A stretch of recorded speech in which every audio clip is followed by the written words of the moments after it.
by people who had the courage to stand up for change. Today, this riverfront city has been reborn, embracing the past and looking forward to the future. From the National Memorial for Peace and Justice to the stage of the Alabama Shakespeare Festival, this is where history was and is made. We are proud to call Montgomery home, and together, we can be the change. For 200 years, Montgomery, Alabama has been making history by people who had the courage to stand up for change. Today, this riverfront city has been reborn, embracing the past and looking forward to the future. From the National Memorial for Peace and Justice to the stage of the Alabama Shakespeare Festival, this is where history was and is made. We are proud to call Montgomery home, and together, we can be the change. It's never too early to plant the seed, to share the tradition, and instill a sense of pride in your HBCU with your little ones. HBCU Pride and Joy Children's Boutique helps you share your school spirit with a wide selection of adorable kids apparel and accessories officially licensed from your favorite HBCU. Visit hbcupridejoy.com and follow us on all social media at HBCU Pride Joy on Facebook and Twitter. The Cuvée Group is a Florida-based marketing and training consulting firm. We help businesses communicate to their target audience and engage them in conversation. We also help to expand their audiences, which will ultimately result in growth for those organizations. In addition to being a certified constant contact specialist, my colleagues and I are also certified in John Maxwell Leadership Principles. We use these proven principles to conduct workshops, training, and private coaching sessions for individuals and companies. Day 2, final game here in the inaugural Black College World Series. Bluefield State and Xavier. Glad you can join us. Charles Edmond, Nick Strong. First time we've had an opportunity to work together. It's been a fun 2 days, and I think it's going to be a fun last game of day 2. Yeah, big game tonight. First game here for Xavier, and Bluefield got the win yesterday. So winners bracket matchup tonight. Both teams guaranteed.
Talk about how much gas in the tank, and just talking about Blair Frederick.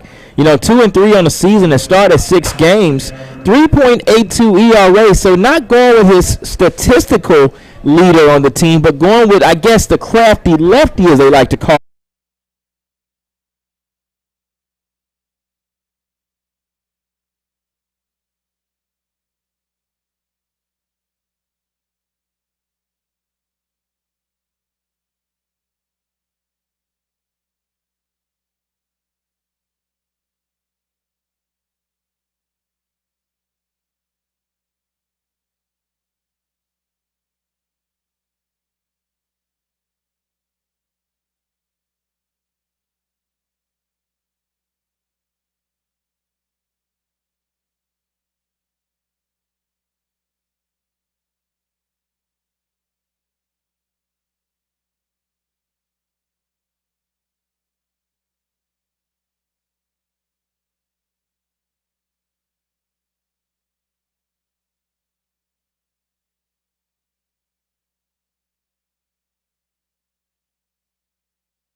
To shortstop charging, throws, got him. Great job there by the shortstop to make the infield catch on the hop. I love that there by that kid. Wow, man, they call him, number 4. That's Antonio Rodriguez, who came and made the off-balance throw. Has a little Francisco Lindor-esque to him out there at shortstop. Yeah, ranging to his right. You know, when you're charging like that, you're coming in, you're ranging to your right, got to make a strong throw. And he did. So stand ball at second, 1 out for the pitcher, Brandon. This pitch inside, ball 1. Runner could not advance. Well, we saw what he can do in the home run derby with no pressure, well, some pressure. Now, a lot more pressure now than what he faced about a half hour ago. Well, Charlie, as I told you all in the home run derby, I would like to see, the coach making some defensive moves here. I think he needs to shift the whole outfield to the left-hand side. I mean, as many balls as he hit to left field and center field. I mean, just put the right fielder over there in between the center field and left field. I mean, at this point right now. Seen some major shifts in Major League Baseball. The Joey Gallo shift is by far the best. The Joey Gallo shift is by far the best. I mean, where even the pitcher just throws the ball and just runs over there to the right side of the infield. 1-1 the count to Brandon. Hitting third as the pitcher. How often do you see that in collegiate baseball? No, not often. You don't find too many two-way players anymore, but I will say they are on the rise at the smaller school, Charlie. You got to take what you can get. You got some kids that can hit and pitch. We'll take you. We'll put you in the lineup. We'll put you in the home run derby as well. Here's the 2-1. This is hit foul off to the right. So far, everything is hit to the right side to the pitcher hitting third, Tanner Brandon. Mackey on deck. It was a leadoff walk to stand ball. Ground ball got him to second, and he's there with 1 out. Here's the pitch. This is low and inside. Good play by the catcher, Rodriguez, and the count is full, 3-2. Tanner Brandon has 4 home runs on the year. So he has shown he has the long ball in him. But like we said, how much of the home run derby is playing a factor in his at-bats, and how much will it play on the mound tonight? I think it's going to be a bigger factor than we think. Here's the 3-2. Here's a shot in the right. It was well hit, and this ball's going to drop. It's a gap job all the way to the wall. Stand ball around third. He scores in a stand.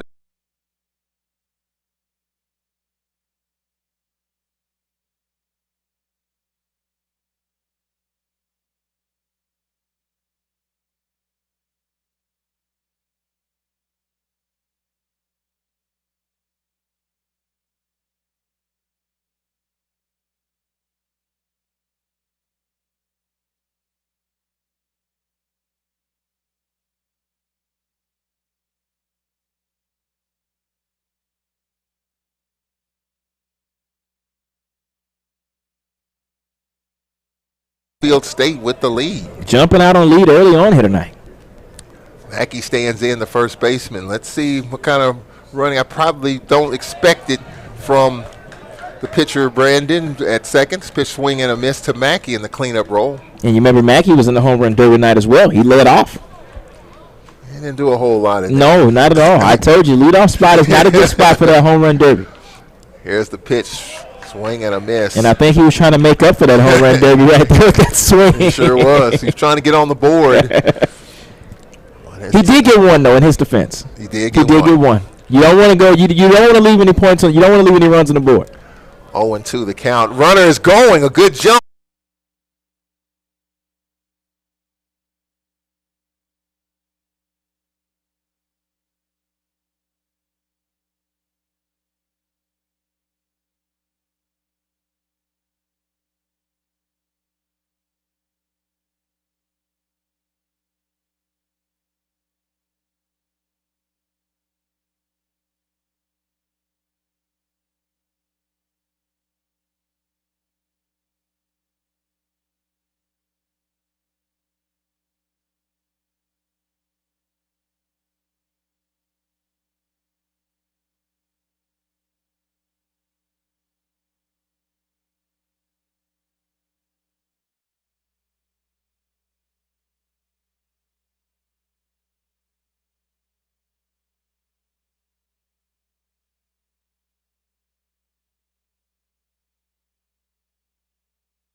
Follow the Black College Sports Network and all of our shows on YouTube. You can find us at MyJBN Online and on all social media at MyBCSN1. This is Brian Fulford. AD Drew and I are co-hosts of the BCSN Sports Wrap. We talk about all things related to HBCU athletics. From the games, teams, coaches, and fan interest stories, we cover it all. You can find our shows on Facebook at BCSN Sports Wrap, YouTube at MyJBN Online, and everywhere you listen to podcasts like Anchor, Spotify, Google, and Apple Podcasts. You can also find the show on the Jericho Broadcast Network's app. Make sure to download. We look forward to you joining the conversation and being a part of the show. Shot to third base. Great stab right there by Armstrong. And Jones across the diamond to get him out right there. What a play there by Armstrong. Hey, look, and you can see Arias giving some love to Armstrong with the head nod, but that was a great play. Watch the replay there. What I noticed first, Drew, is the minute Armstrong took off, he led with his glove out. He had his glove out ready so that by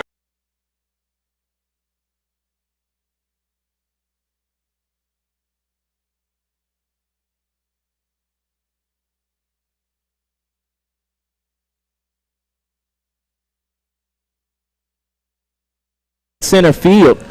Batting second, number 4, his name is Antonio Rodriguez. Batting third, number 13, that's going to be Jose Fulgencio. And we saw already the number 4 batter and number 9, Danny Coleman. Tristan Rodriguez behind the dish. He'll bat fifth, batting 6th, playing left field, number 25, that's Corlin Posey. Batting 7, number 23 in right field, number 23, that's Michael Son. And batting 8th, number 20, Dylan Cousin. He's playing first base. And around the lineup, number 27 playing second base, Jonathan Santos. And the pitcher, we've called his name already. He's had his hands all over this game, Tanner Brandon. All right, here we go with the bottom of the first inning. Coco Semino leading off, the center fielder. 2-0 Bluefield State over Xavier. Let's see if Xavier can kind of put something on the board. You got the infield corners playing in, taking away the bunt, trying to take away the speed of the Gold Rush out there. It'd be nice if they can get something started. Leadoff man always dangerous if he gets on base, Charlie Evans. Yeah, you put a speedy guy on, you might as well give him 2. Here's a fly ball into shallow left center field, kind of in the Bermuda Triangle, but caught in center, 1 away. I like to see the leadoff man a little bit more patient there, Charlie Evans, kind of take some pitches, see what you have. But, I mean, he hits it, he gets a fair ball, he gets a hit, nobody says anything. It's just the aggressiveness of the Gold Rush out there tonight. Revelio with hauling it in, 1 away. It'll bring up Antonio Rodriguez, the shortstop. 1 out. Bases empty, bottom 1, 2-0 Bluefield State. Here's the pitch from Brandon, slice foul off to the right side. The other thing, not just following this in baseball, they just sent 5 to the plate, scored 2 runs, number of pitches, and then you jump on the first pitch, already 1 out. You want to at least give your pitcher an opportunity to get a blow. Absolutely. Here's the 0-1. A little pop on the fastball there from Brandon. Touching 89 on the radar gun up there on the big board. We haven't seen too many 90s. No, we haven't touched 9 today, I don't think. I did see some 8s and I did see some 9s. Yeah, I did see 88 in the previous game. 89 there from Brandon. Here's the 1-1. Swing and a miss. He's trying to hit that one over the railroad tracks. That was 90. That's right. He touched the 0. He touched the 9 out there tonight. 1-2 the count, 1 out. 2-0 Bluefield State with the lead. The first game here for the Xavier Gold Rush. Here's the 1-2. Check swing. Speed low, 2-2. Tanner Brandon trying to slow down that bat out there with the off speed. Dropped down to 81 on the change. 2-2 the count. Here in Montgomery, here's the pitch. Fly ball to right center field. This ball's well, hits a gap job. Yes. Extra bases for Rodriguez. Makes the turn. He's heading for third. Here's the throw. It is. Bang, bang, and he is safe. I've got safe. The umpire at second was out of position. Nobody was there, and you got to have the home. I've got safe on the plate. The ball did beat him, but I believe that he was safe on the tag. And I think the second base umpire realizes there was a mistake there. He made a mistake, was not in position. You got 3 umpires. You got the home plate umpire. This is going to cause a little controversy here. Whichever way this goes, there's going to be some controversy. Because the second base ump, like you said, really wasn't in great position to make that call. Now, the home plate ump did have a little angle here, if he was paying attention, which I thought he was. I don't know. I'm not so sure.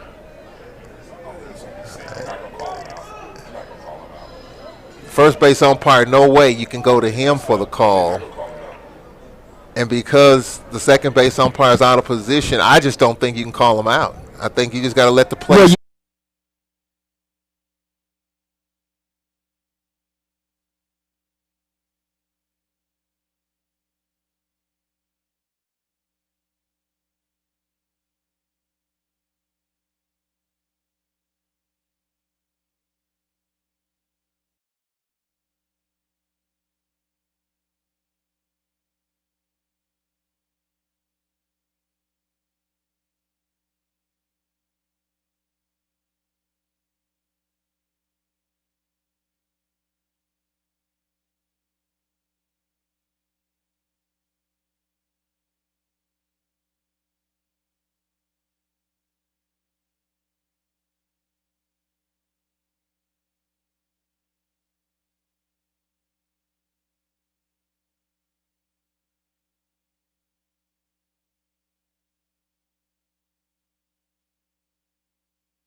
disconcerting is that for Fulgencio and everyone else in that Xavier dugout? Yeah, that's just that takes a little bit of momentum out of the gold rush there. I mean, and the strikeout right there. Add insult to injury. Double runner thrown out at third, nobody left. We'll take a break. We need it. 2-0 our score. Bluefield State with the lead over Xavier, Louisiana. After this timeout, we'll be back with 7, 8, and 9 in the lineup. More Cooper and Revilio. Back after this, the inaugural Black College World Series Home Run Derby and all. Final game, day 2. Back after this. For 200 years, Montgomery, Alabama has been making history by people who had the courage to stand up for change. Today, this riverfront city has been reborn, embracing the past and looking forward to the future. From the National Memorial for Peace and Justice to the stage of the Alabama Shakespeare Festival, this is where history was and is made. We are proud to call Montgomery home, and together, we can be the change. Since 2002, Empowerment Resources, Inc., a nonprofit organization, has empowered more than 1,500 youth and adults in Duval and surrounding counties through its programs Journey into Womanhood, Girls Mentoring, Life Skills for Teens, and Parenting Education Coaching. To get involved with programs, volunteer, or donate, visit www.empowermentresourcesinc.org. Follow us on social media, facebook.com/empowerment.resources and instagram.com/empowermentjax. It was a monumental game for A&M and Tampa. It was a monumental game. Somebody had to lose, and thank God it was them this time. We knew it was. I mean, that hurt me up here.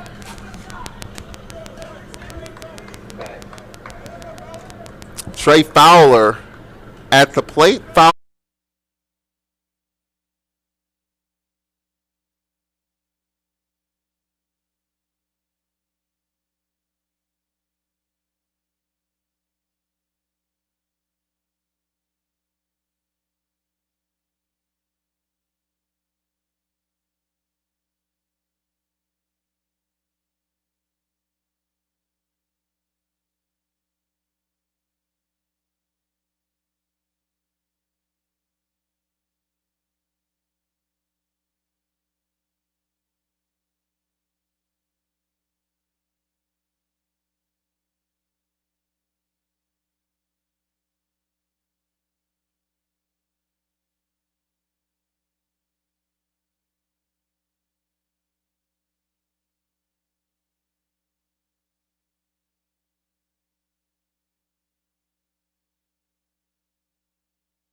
including 3 in a row. He struck out the side. We'll take a break. Bottom 2 coming up. Coleman, Rodriguez, Posey. A lot of intensity here. Day 2, final game. We'll be back after this timeout with 4, 5, and 6 coming up. It was a monumental game for A&M and Tampa. It was a monumental game. Somebody had to lose, and thank God it was them this time. We knew it was going to be a battle. Look at Jake Gaither's record. 202 and 36, I think, some off-the-wall figures. And nobody would play him because they didn't want to take a chance of getting beat. But the truth of it is, over 46,000 tickets. Blacks were sitting in the east stands. The whites were sitting in the west stands. And the score wound up 34-28. The only thing we proved that we wasn't inferior, that we were not inferior, and we were not afraid. For one night, for 160 minutes, we was better than them. Devin Shaw in now for the Tuskegee Golden Tigers. Shaw comes in. No record on the season. He has a couple of appearances there. Swinging a long one, y'all. That one might get out of it. It has a chance. And it's into the bleachers. Home! Here in Montgomery, Alabama, the capital of the state. Tell you what, this downtown area much improved. I've been coming here for a long time. It's Riverwalk Stadium, building around downtown. A lot to see, a lot to do. What do you know about Montgomery, Alabama, Charlie? I know a few things about Montgomery.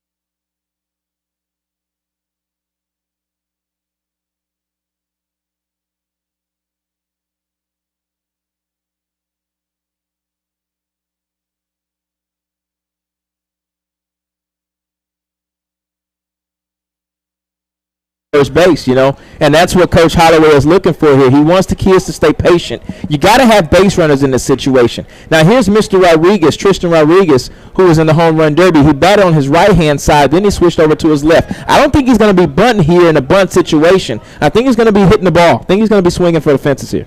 Well, Coleman looks like he's going to maybe take off here.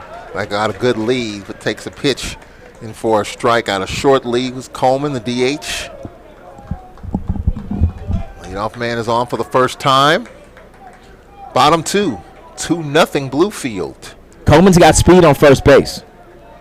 Got the short lead, leaning a little bit towards second. Just got back in hand first.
Right there at third by Fowler. Yeah, that was a good play by Fowler to get to the bag, look the runner down, as they say, check the runner at 2, get the throw over in a position to where just in case he has to get back to the bag and accept the throw on a throwdown. I saw this recently in a game in which the third baseman did everything right, and this runner from second still tried to get to third, and he was gunned down by a mile. Was he out or safe? Did they overturn the call? Did they overturn the call? You sure? Okay. The ball's waiting for him. That's just how cleanly that was executed. Anytime a ball's waiting on you in the bases, you try to get there. You're standing there eating a sandwich while you get to the bag. The ball's waiting on you. There's a pitch out.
And he's there with 2 out for Michael's son. He fouls it straight back, the left fielder. We are in the bottom of the 2nd inning here in Montgomery, Alabama, home of a bunch of schools, Auburn, Montgomery, Alabama State down the road. There are 3 here, right? Is Faulkner here? And is Faulkner here? That's right. Faulkner's really good baseball, man. He got some really good baseball. There are a bunch of facilities, athletic facilities, 3 within a mile of here. This stadium, of course, you got the Crampton Bowl, and then the old ballpark right across the street. Here's the pitch. Inside, 1-1 the count. The Crampton Bowl, huh? Crampton Bowl, newly renovated Crampton Bowl. How's the baseball field at Alabama State? Alabama State's Hornet Stadium, really much improved, renovated over the last few years. It's pitched low and inside. Alabama State, Coach Vasquez took the job there after he left Bethune-Cookman. Then he went on to Florida International. He did get a SWAC championship. No, he didn't get a SWAC championship. He never got it. No, he made it to the finals. He made it to the finals, and he was 16-0 that season. I think matter of fact, he went 24-0 that season and lost in the championship game. Yeah. Now you got a team right now in Jackson. Merv Melendez, I'm sorry, Coach Melendez. Yeah, Merville Melendez, who's at Bethune-Cookman, won a ton of championships. Oh, yeah. Brought a championship to Alabama State. 2-2 the count. With 2 out. The pitch. He's hit. Uh-oh, he may keep him there. There oh, it is. no. Yeah. Oh, no. They called Root a strike. And I don't think Coach Holloway is a big fan of these umpires, of this umpire tonight. He called him out, and the home plate umpire is telling the head coach to head to the dugout. So a strikeout right there. His son is done. Side is retired, and 1 left for Xavier. Well, a tough start here for Xavier. A controversial call at third, and that's a controversial play at the plate. We'll take a break. 2 complete. 2-0 Bluefield. 9-1-2 coming up. Revelio, then top of the lineup, Stanball McCree. We'll be back after this timeout here on the Black College Sports Network. Devin Shaw in now for the Tuskegee Golden Tigers. Shaw comes in. No record on the season. He has a couple of appearances there. Swinging a long one, y'all. That one might get out of it. It has a chance. And it's into the bleachers. Home run.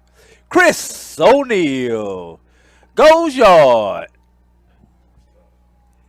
That gives Lane a 10-0 lead right there.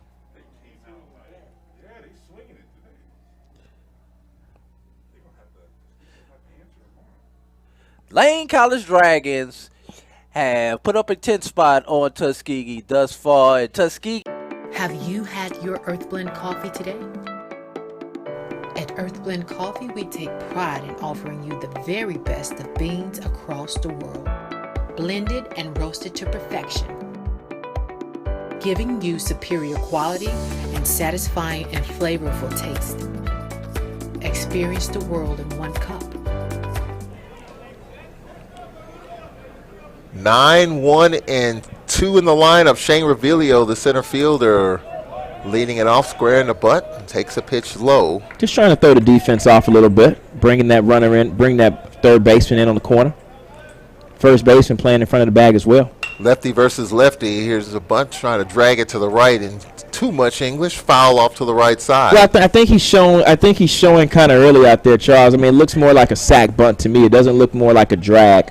I think he needs to wait a little bit more until the last minute to show that bunt. 1-1 the count. Top 3, 2-0 Bluefield. Good off speed. I don't think he watched the Kenny Lofton video of the Kenny Lofton Button World video, you know.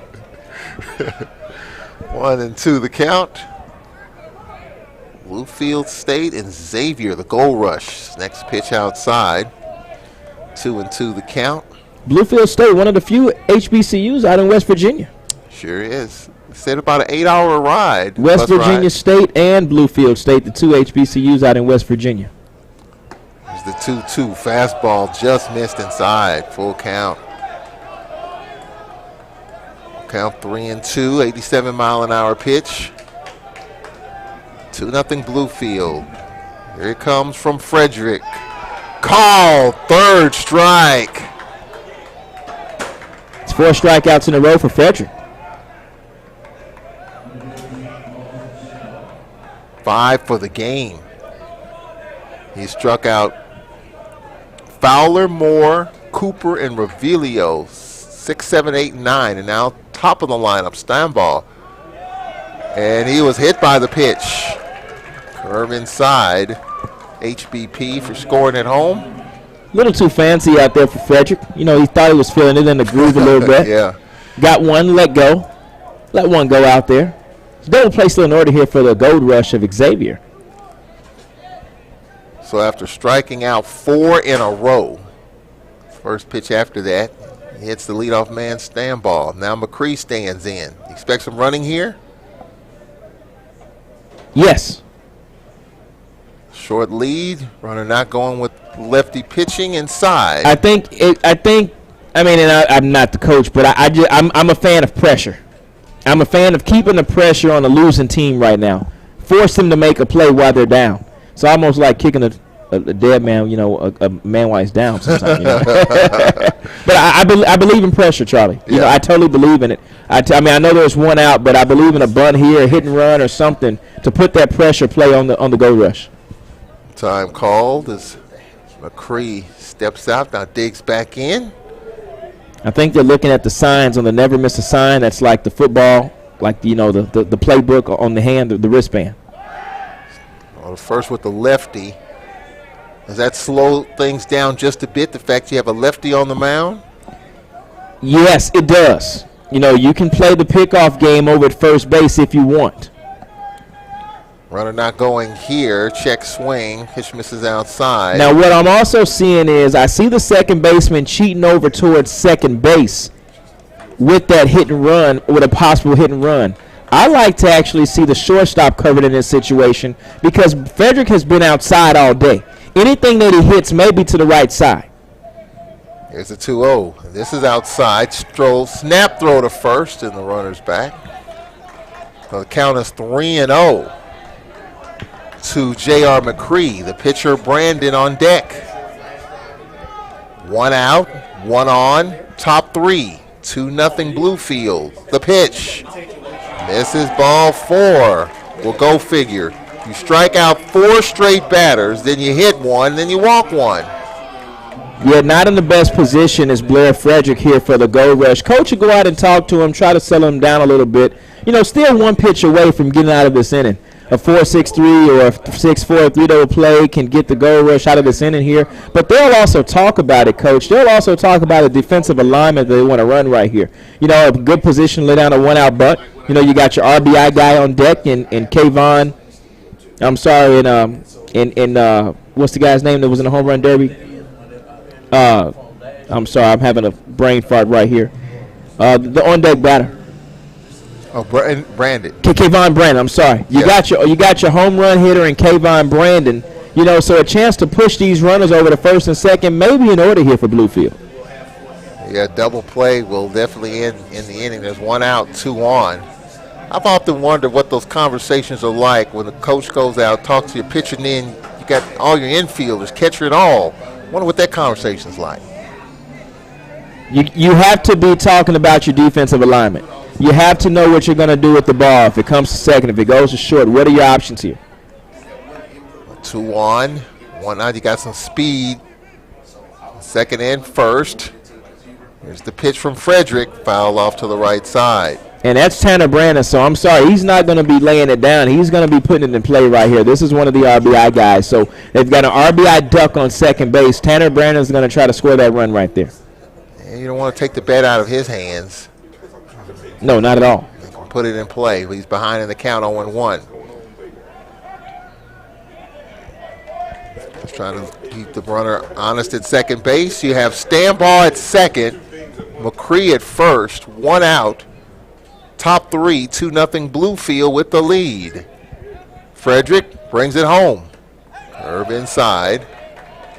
Count is 1-1. I like the idea. Slow his bat down. Throw the off speed. Put it inside. Do whatever you can. This is the guy that you want, that you don't want to hurt you, Tanner Brandon.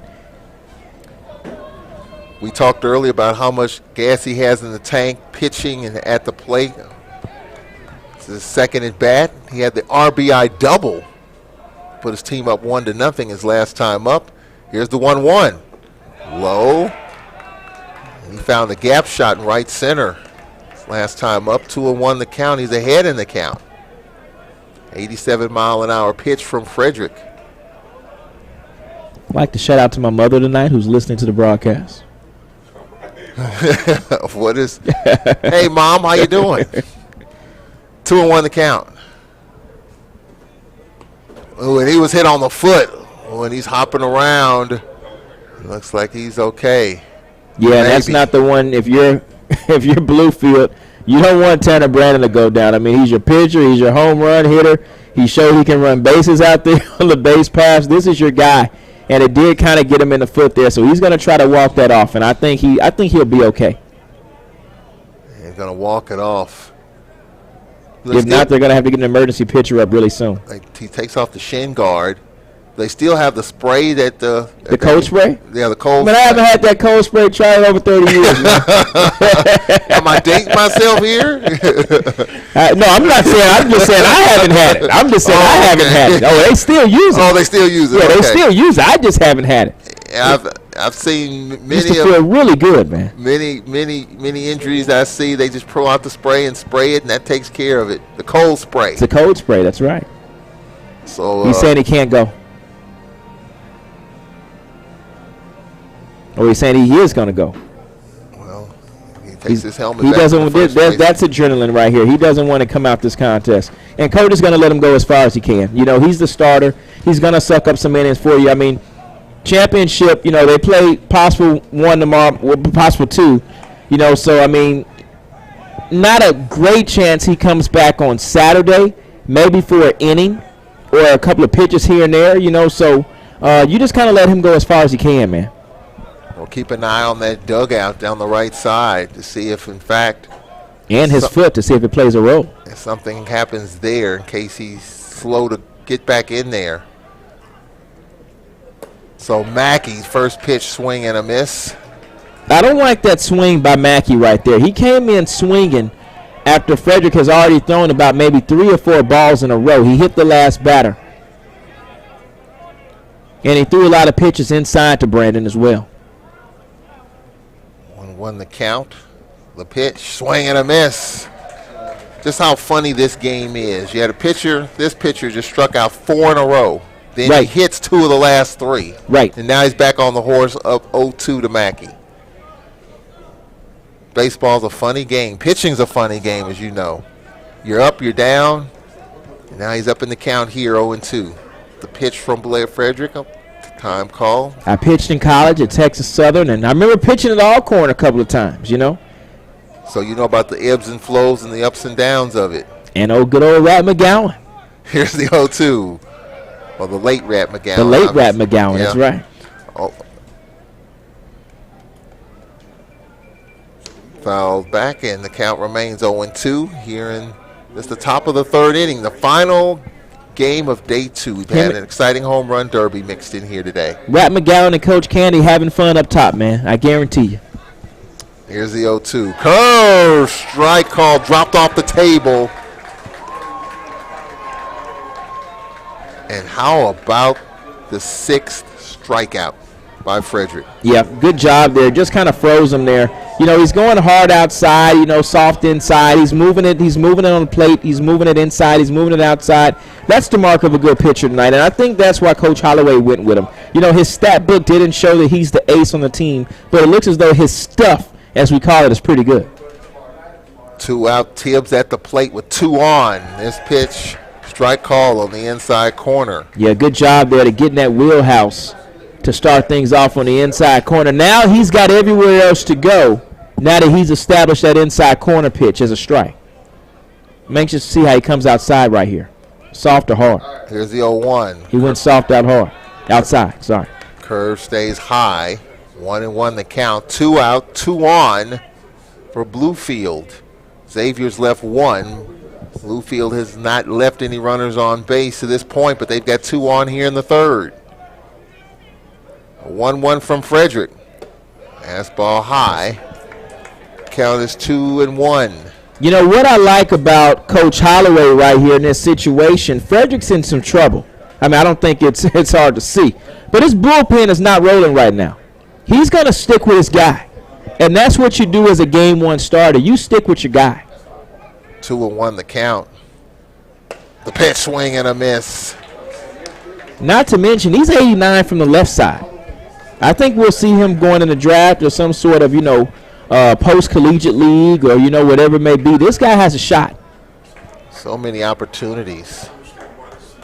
2-2 the count. 2 out, 2 on. In the dirt. The pitch, swing and a miss. This pitcher has 7 strikeouts. He's hit 2, he's walked 2, and he has struck out 7. Go figure that line out. 2 stranded for Bluefield. We'll take a break. 2.5 complete. Charles Edmond, Nick Strong here with you. The inaugural, the first Black College World Series. Been a day of first. An inside the park home run today. Three home runs hit, including the home run derby just complete. And we'll get to the bottom of the third. 8, 9, and 1 coming up after this. This is the Dean of the College of HBCU Sports, Kenyatta Cavill of Dr. Cavill's Inside the HBCU Sports Lab with Mike Washington and Charles Bishop. Come mix it up in the lab where the course lecture is in session every Tuesday from 6 o'clock p.m. Central Standard Time on Facebook Live, YouTube Spreaker, or the BCSN app, as we discuss all things about the HBCU sports culture, including exploring the week that was in the sporting HBCU diaspora, as well as the upcoming week of HBCU sports. With me, the Dean, the College of HBCU Sports, on Dr. Cavill's Inside the HBCU Sports Lab with Mike Washington and Charles Bishop. Course lecture dismissed. For 200 years, Montgomery, Alabama has been making history by people who had the courage to stand up for change. Today, this riverfront city has been reborn, embracing the past and looking forward to the future. From the National Memorial for Peace and Justice to the stage of the Alabama Shakespeare Festival, this is where history was and is made. We are proud to call Montgomery home, and together, we can be the change. Scenes and images from this great city of Montgomery, Alabama. Glad you can join us for the inaugural Black College World Series on the Black College Sports Network. Charles Edmond, Nick Strong here. Day 2. It's been a long day. It's been an exciting day, Nick, with the home run derby. Close game here prior to ours, and a lot of intensity here in the final game of the night. I mean, it was getting chippy out there a couple of innings ago. You know, but that's what you're going to see here when you're the number 1 seed, Bluefield. You know, you get a chance to play against the top dog. Everybody wants to take out the top seed. You know, and what I like about Xavier getting the top seed, this is only their first year. Well, this is a resurgence of the program. They've been gone over 40 years. But this is their first year back. Their inaugural, you know, their first season back in college baseball. You know, and for them to get the number 1 seed in this series says a lot about the program and what Coach Holloway is doing over there in NOLA. Yeah, they were getting a lot of headlines in New Orleans for the resurgence of the baseball program there, and just really excited. 1-1 pitch. This is inside. Well, not to hit him. Well, not to mention they're going to give him the base, or I said stay right here. And Coach Holloway is not. He's not happy. Well, let me tell you this. Not only did he get the headlines, MLB New Orleans gave him the park. Yeah. For the season. Yep. You know, this is something that's unprecedented, as they say. Yeah. You know, they got a chance to play their home games, the Urban Youth Academy NOLA. They got a chance to use the facilities, work out just like the pros in their first season. I mean, how awesome is that? And you're a first-year recruit. You know, you're just getting to NOLA. You're just getting down there and having a little fun. And you get to play on an all-turf baseball field. 2-1. It's a strike call in that stadium you're referring to, Wesley Barrow Stadium. That's right. The Urban Youth Academy. That was former home of the SWAC baseball tournament. Absolutely. Familiar with that ballpark. Here's the 2-2. He went around. Pitch and a strikeout. Yeah, Wesley Barrow and, you know, the Andre Dawson Classic there. You know, SWAC Championship there. And well, the SWAC Championship has it used to be there, right. Yeah, it used to be there. That's right. Now it's in Huntsville this year, right. We talked about that yesterday. Was in Jackson, moved to Huntsville within the last 10 days. Now it'll be coming up in the next couple of weeks. 1 out. And this pitch just a little bit inside, back to the backstop. You like it in Huntsville? This is my first time there as far as the baseball tournament is concerned. I've seen the stadium from a distance as Santos at the plate. Time called again. You know, I mean, me and Brian talked about that last night. You know, you talk about the SWAC championship moving from Jackson to Huntsville, from the general, actually from Hoover to, no, Hoover's another site for the Black College All-Star game, if I'm not mistaken, but it moved from the Jackson General Stadium to the new stadium in Huntsville. Yes. Right. Here's the 1-0. It's inside. And that stadium is fairly new. They've got a minor league team there. Matter of fact, the owner is moving on to other ventures, and that operation will be run by another entity. Here's the 2-0. This just happened in the last couple of weeks. I'm just a fan of centrality, of neutrality. I mean, I think it's kind of far for Prairie View and, Texas Southern. Not too far for Alabama A&M. They get to stay at home, But I remember when the SWAC championship, when I played, it was in Houston. So, I mean, we were at Texas Southern. We stayed in our dorm rooms. We won the tournament, by the way. I never got a chance to be at the tournament. I think the times that the tournament was in Houston, our team wasn't in it, didn't qualify for it. As this pitch is. Yeah, but you guys got a chance to come to Houston for the regional in 2011. That's right. I remember that. Now, I was there for that. I know you were. That's right. But I tell you what I was doing. I was working, man, and I'll be honest. I was working, driving around, and all I saw in the Galleria was purple and gold, man. Yeah. You guys showed up and showed out for that tournament that year. And that's when I really learned how unique, baseball is. There's so many stories. One out runner at first. Throw to first. Coach Ray was on that championship team. He was the coach, correct? Yes. Bill Ray, that's right. Kiko Semino at the plate. He fly to centers last time up. Won the first ever All-Corn Baseball Championship in school history in 2011. Shouts out to Coach Ray, now the athletic director at St. Aug's in New Orleans, actually. Yes. That's right. It's pitch, swing, and a miss. Coach Ray was at Southern when I was at TSU.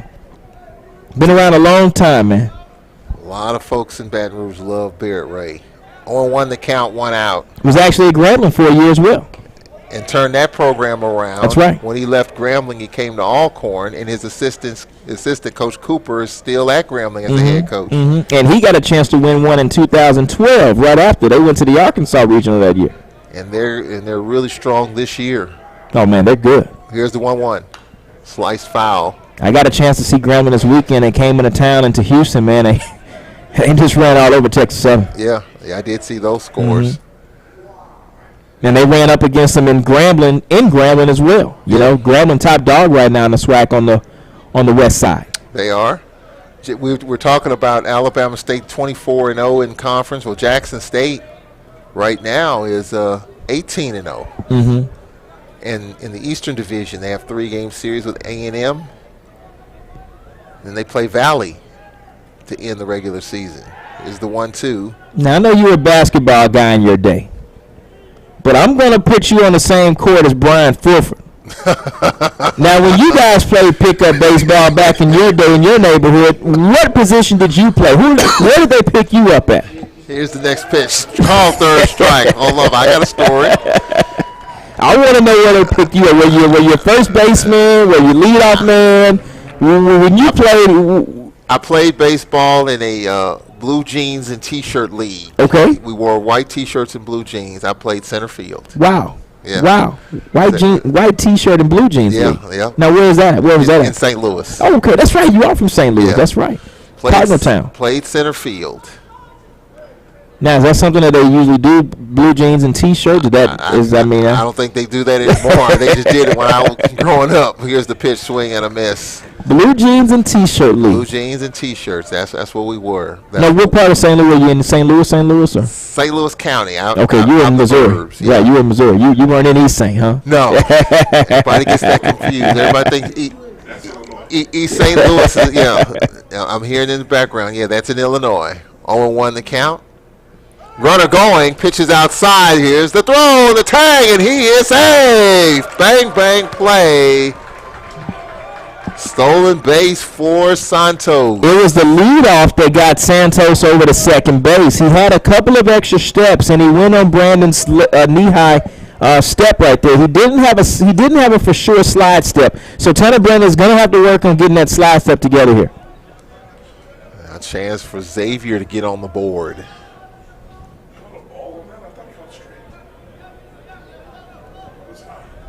1-1 the count. Bottom 3, the pitch. Strike call, 1-2. Now, were you a home run hitter? No. Did you bunt? No. Just barely made contact. So you were 8-hole hitter. You were 8-hole hitter. I don't even remember where I batted in the lineup. Barely made contact. Did they put you in right field or first base? No. I was an outfielder. Oh, wow. Here's the pitch. Shot foul. You could run, man? No, I couldn't run. I think they just saw a tall guy out there, said stick him in center field. And that's where I was, and that's where I was left, running to the count in center field. I'd probably still be in center field right now if I was doing anything. 1 and 2 the count, 2 out. He just left me there for whatever. 1 and 2 the count, 2 out. You're taller than Randy Johnson. Randy Johnson was 6'10". You're 7 foot. Yeah. Yep. I am taller than Randy Johnson. They didn't actually coach. Who was the baseball coach at Grambling when you were there? Was it Coach Ellis? That's right. He didn't ask you to come out and get on that mound, man? No. No, he let you stick to basketball, huh? Correct. Here's the 2-2 runners going. Swing and a miss. Side is retired. Speaking of Grambling, it's an interesting story with Grambling and the late coach Eddie Robinson and the late owner of the Yankees, George Steinbrenner. We'll get to that story coming up. Can't wait to hear that one. After this timeout, a runner stranded, and that's 2 stranded for Xavier. Bluefield has stranded 2. We're third of the way through. 2-0 Bluefield. When we come back, 6, 7, and 8, Fowler, Moore, and Cooper coming up after this here on the Black College Sports Network. It's never too early to plant the seed, to share the tradition, and instill a sense of pride in your HBCU with your little ones. HBCU Pride and Joy Children's Boutique helps you share your school spirit with a wide selection of adorable kids apparel and accessories officially licensed from your favorite HBCU. Visit hbcupridejoy.com and follow us on all social media at HBCU Pride Joy on Facebook and Twitter. The Cuvée Group is a Florida-based marketing and training consulting firm. We help businesses communicate to their target audience and engage them in conversation. We also help to expand their audiences, which will ultimately result in growth for those organizations. In addition to being a certified constant contact specialist, my colleagues and I are also certified in John Maxwell Leadership Principles. We use these proven principles to conduct workshops, training, and private coaching sessions for individuals and companies looking to take things to the next level. The inaugural Black College World Series, Day 2, final game. Bunch of baseball tomorrow and possibly Sunday. Charles Edmond, Nick Strong here as we have the 4th inning. Trey Fowler, the third baseman, squaring the bunt. And we're underway. I want to hear about the Yankees in Grambling, Louisiana, man. Talk to me. All I was told was, back in the day, the late Eddie Robinson, the Hall of Fame football coach at Grambling, and the late owner of the Yankees, George Steinbrenner, had a terrific relationship. But Eddie Robinson also coached baseball way back in the day, didn't he? That's right. He did. And I understand there was a conversation had between the two, and George Steinbrenner told Eddie Robinson, I'm going to bring my team to Grambling, Louisiana to play a baseball game. Yep. And that's exactly what they did. The New York Yankees coming to Grambling, Louisiana. And you talk about media from all over the South and in some cases all over the country. Yep. 3-0 the count. That was a really big deal at the time. Here's the 3-0. Inside ball 4, the leadoff walk to Fowler. Now, were you a student at that time? Gotcha. So you got a chance to come out there, watch the game. Did they put some extra stands out there? They did. Right. They did. I saw that. I remember seeing the videos. Yeah. And there's also a picture with Steinbrenner and Eddie Robinson sitting on the top bleacher. Both of them had shirt and ties on, just having a conversation. There's a picture floating around out there. And I remember a guy for the Yankees, a guy by the name of Steve Sachs. Oh, boy. Remember Steve Saxy. Played with the White Sox, played with the Dodgers as well. Yes. I remember Saxy. Saxy struck out. A lot. At Grambling. Oh, at Grambling. Oh, wow. Grambling pitcher struck him out, and the fans just went crazy. Oh, man. That was the highlight of. Had to be about 10,000 fans that day out of Grambling, man. I wouldn't say 10. It was quite a few thousand. Yeah. The stadium wasn't quite as big. Yeah. But it was packed for sure. And I don't think that's happened, and you would know this more than me. I don't think it's happened since. I think they played again back in '98. Was that Grambling? I don't know if they practiced there or played against Grambling, but I believe, I've heard a couple of stories. Some of my Grambling friends said they remember the Yankees coming to town. I don't know if they played, but they do remember the Yankees coming to town, maybe to work out or something like that, But, I mean, it's normal now for these, major league teams to play a college team, spring training-wise. late February, early March, in spring training or so, down in Florida or Arizona, wherever it may be. But to have a major league team come to College Town, oh man, I mean, has that even happened since? Well, the Yankees did go play at Navy, I want to say maybe some years ago. Okay. The Yankees have been playing at the Naval Academy, because I mean the Yankees are the show. Yeah. The Yankees are the draw, 2-2 the count. They still are, even though they're not doing much. Here's the 2-2 swing and a miss. And 9 strikeouts. So where are the K charts out here tonight? I mean somebody's got to have the K charts out here for this guy. Well, are we talk about records first? We got a record going right now, don't we? What's the most strikeouts by a starter in the Black College World Series right now? It's 9. This may be it. We're looking at history, boys. 1 out, 1 on. Pitch strike called to C.J. Cooper, the shortstop. The strikeout victim, his last time up. You talk about this pitcher's kind of been all over the lot. He had 4 strikeouts at one point, and he has struck out 3 of the last 4 hitters he's faced. And this is a good job here by the batter as he throws off the timing and the rhythm of Blake Frederick. Yeah, that's Cooper, the number 8 hitter. Yeah, you don't want to let him get comfortable up there on the mound. You got to step out, throw him off a little bit, call time, do whatever you got to do to slow him down.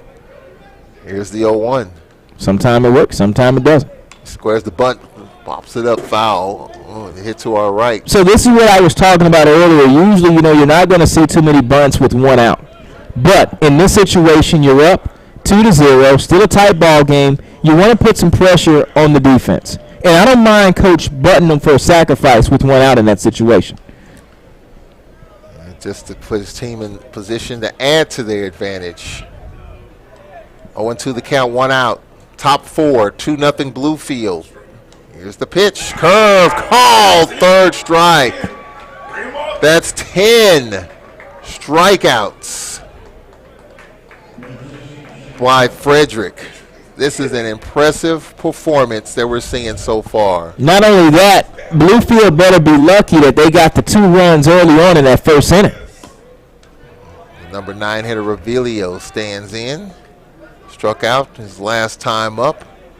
He's trying to strike out the side for the 2nd inning in this game. Here's the 1-0. Fastball, strike called at 87. 1-1 the count, 2 out. Well, what happens if you do all those things? You step out, you slow the game down, and still the pitcher's in his groove. Well, just like I said, sometime it works, sometime it doesn't. Here's a chopper in the hole. It dribbles through. It's a base hit left side.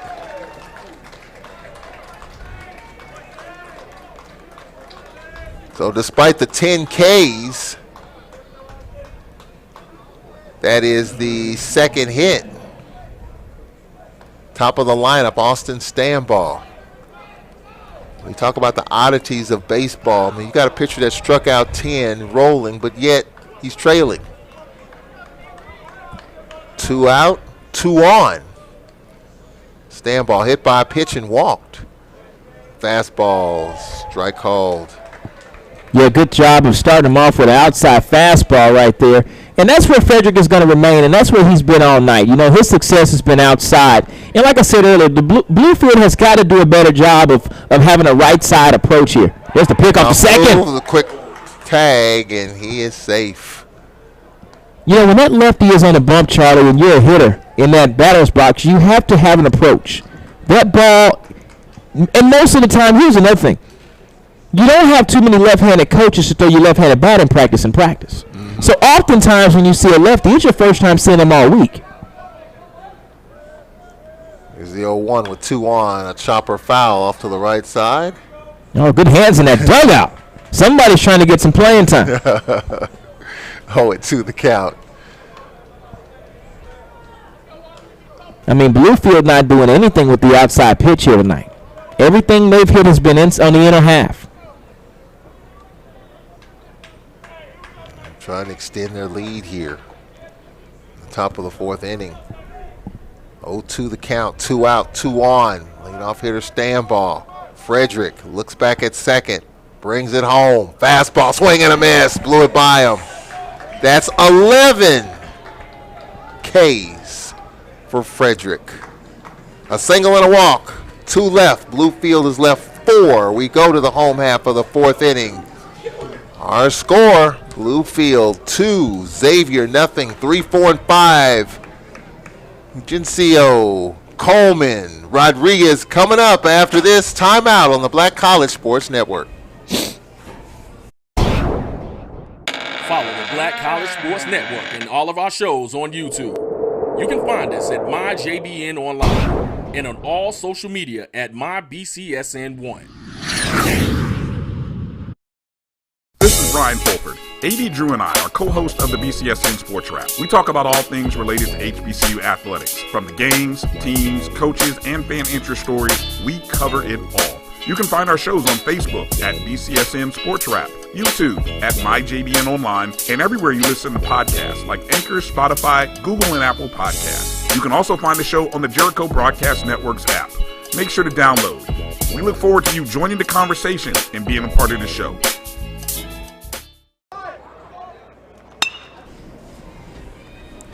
Welcome back. We are live here in Montgomery, Alabama. Here on this day 2 of the inaugural Black College World Series, the final day. And we're seeing a terrific pitching performance. 11 strikeouts by Blair Frederick. You know, again, what I'm liking by Blair Frederick, if you notice out there, Charlie, he's not taking his time in the sense of he's keeping his rhythm. He's doing what he needs to do on the offensive side of the defensive side. You know, he's making the batters up there uncomfortable. And he's getting his first pitch strikes across. That's huge. He did have a little trouble in that last half where he hit a batter, walked a batter. But he's got out of about 2 jams so far tonight. He's showing why he's the ace in the mound. Not to mention 11 strikeouts. And then on the other side, his pitching opponent, Brandon, was in the home run derby, and he's hanging tough. And right now he's pitching a shutout. Gencio at the plate. He struck out his last time up. 3, 4, and 5 in the lineup, squaring the butt, and takes a pitch low. Train. So if you're Tanner Brandon, you're up. How you feeling right now, considering the last couple of hours have been? His pitch strike called. Seems like he's got a lot of pop. Yeah, like I said, he's touching 5. He's touching 6 right now. He's trying to get it across the plate. You know, I think his defense is playing really good tonight as well. I mean, he's got some help behind him. There's the pitch, swing and a miss. Is it count 2-2 or 3-2? It's full count. Are we going to count that train? All I heard was the engine. Are we still on the over under there? All I saw was the engine. Full count 3-2 to Fugencio. Time called. Gencio steps out. Umpire grants some time. Digs back in. Full count 3-2. The pitch. Chopper to short. The throw across is there. 1 away. Just talked about the defense, and wow. I mean, great play by the shortstop. Cooper. But this is what we didn't see. The first baseman got the ball. There was no throwing it around on the infield. Got the ball right back to the pitcher. What that tells me is that Tanner's in the groove. He needs the ball quick. He wants to get back on the mound. He wants to work through this. So how can you tell? Is that just communication or just the feeling out of your pitcher when that happens? Just comes from being a pitcher, Charlie Edmond. Just comes from the feeling you get when you're throwing that ball across the plate, 60 feet, 6 inches. Well, I guess my point is, instead of throwing it around, as they didn't do, your first baseman sees that your pitcher is in a groove and you just get it back to him. Right, but give it back to me. You know, as a pitcher, I may say, nah, give me that right back. Let's go. There's the 1-1 fastball inside. So if things go a little sideways, will he continue to do that, or you just throw it around the horn as you? No, you get it right back to the pitcher if he wants it. You know, it's the pitcher's discretion on that. Here's a 2-1. He's probably talked to his defense out there. And remember, he had the injury. Remember, he got hit in the foot. Yeah. So does he want the ball real quick because he doesn't want to be out there too long? That's a great point. Here's a 2-2. This is outside, full count. Yeah, that is a great point. I mean, 'cause he doesn't want to waste a lot of time. Exactly. He's a competitor. He wants to stay out there. Keep it loose. Full count, 3-2. 3-2 the count, 1 out, base is empty. Here's the 3-2 from Brandon. High, ball 4.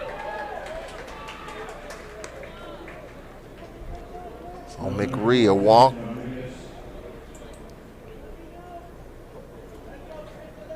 I 1 out, 1 pitch away, but with Rodriguez in the box and the momentum for the gold rush of Xavier, I like the gold rush's chances right here on this pitch, on this at bat. Coleman, the DH, just walked, and Rodriguez grounded to third his last time up. 1 out, 1 on. Bottom 4, off speed misses. Well, do you expect some running here? Well, I do, because Coleman is on base again, and we know he's 9 for 9 in the stolen base column. He got to second on the balk last time, and he was stuck there. Yeah. You know, so I expect him to get over to second base as quick as he can. He's not going here. Oh, my goodness. Mile high in the air. Deep right center. Coleman's tagging. And this is going to be off the center fielder. Ground rule double. He's going to get third. Coleman's going to get third there. Coleman's going to get third. Rodriguez is going to get second. Ground rule double. We've had 2 of those today. That was hit high and deep off the bat of Rodriguez. Center fielder Revelio, little hesitation. Off the track, over the wall, ground rule double, second and third. And this is the spot that you don't want to be in if you're Bluefield. 2-0, still a close game, and this is why Coach went to the small ball earlier. Wanted to put the pressure on Xavier to try to get another run across. Think there's a pitch hitter coming in. Yep. Pitch hitter for Xavier. For Posey.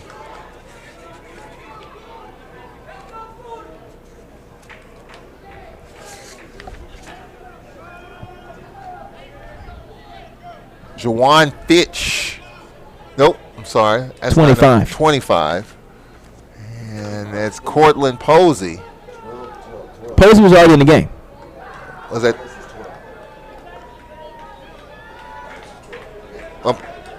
No pinch hitter. No pinch hitter. Gotcha. Well, so where was he marking in?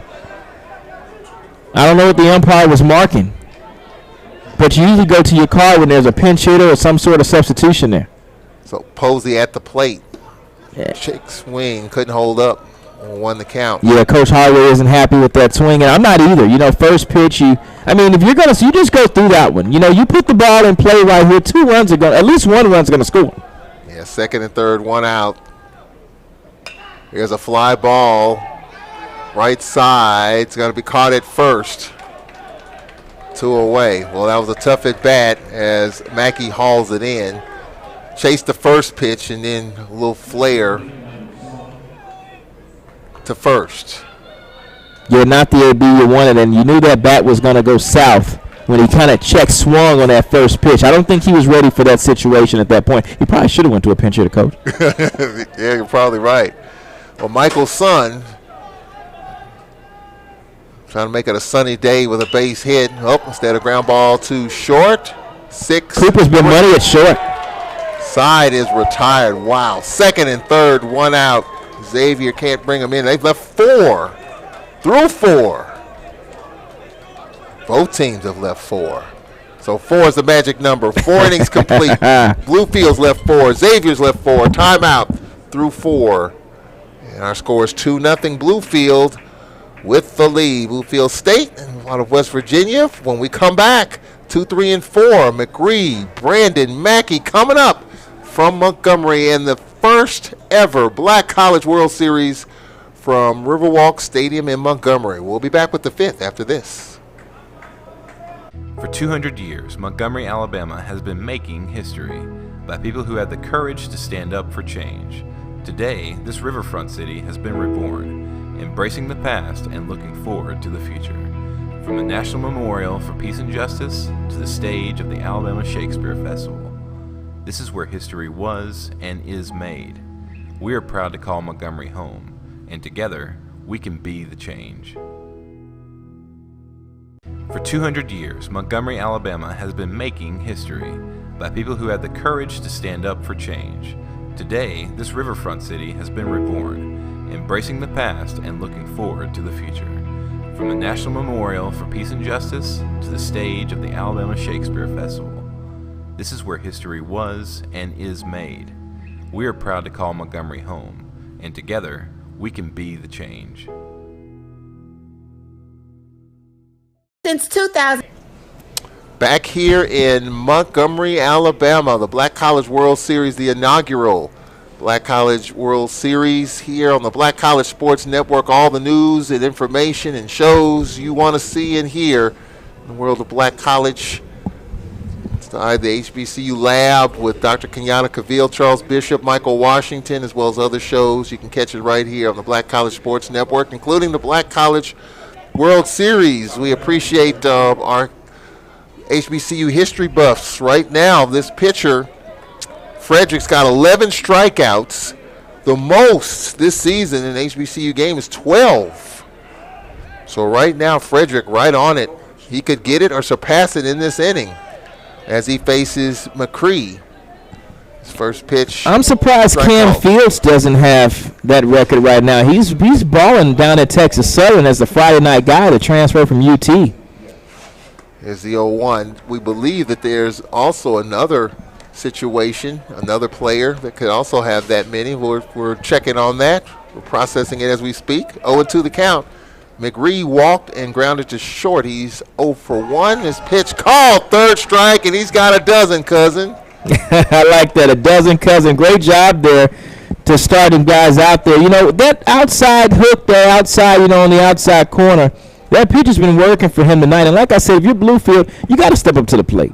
You got to hit that pitch to right field. It's been there all night. He may have about 7 strikeouts looking, Charlie. Yeah. Well, here's a pitch. Yeah, and they're messing with Tanner. Brandon had to skip out. Oh, my goodness. He was hit in the foot. He was hit by the pitch last time up. RBI double. Gave Bluefield the lead. And then he had to skip the rope that time. Didn't hit him. 1-0 the count. Here's the 1-0. Couldn't hold up. Yeah, he's gonna have to take a strike on that one. 0-2 the count. And I'm just surprised, with what he's done earlier with the home run derby and hit once, had to skip out of the way of one. You just wonder about how much he can go, but his team has the lead. Is that the reason why? He's a tough customer. Is that the reason why at least he's had to skip out of the way of another one? I'm just thinking, at what point do you at least keep the bullpen or at least get somebody up, considering what he's been through? Does it really matter? Brandon's a competitor. And like I say, Charlie, we talked about this. I just think the coach is going to let him go as long as he can. This is the second game. You're up right now. His pitch, he's still throwing. On the year. On the year for Tanner Brandon out the pen, on the mound rather. He's got some good stats. He's 4 appearances. He's 2-0. And he's 7.2 pitching. He's 7.2 innings so far. Hasn't thrown the best. 7 Ks per 9 for him. 7 Ks per 9. And that's so that's solid. That's solid, right? Yeah. So you keep him in as long as you can. And if there's any trouble, obviously, you can easily get the bullpen going. But here's the next pitch, misses outside to Mackey. And also, as a coach, I get it. COVID-19, you're in the playoff, you're in the World Series, but only 20 games. Not enough. 20 games. Some teams play 20 games before they start conference play. Yeah. So not the greatest amount of games to kind of gauge your staff and kind of see where you need to be. So coach is doing the best that he can right now, but you put up the best that you have on your lineup, and you work with it. And Tanner Brandon is just, he's got the lead right now. We're only going into the top half of the fifth when he comes back out to pitch. And he's been on base 3 times in this game. Here's the 3-0 to Mackey. Right down the middle. How could, I don't know, as a pitcher, when you see that the bullpen is up behind you, does that mess with you? Yeah, no, cause look, when you see that, I got to get straight.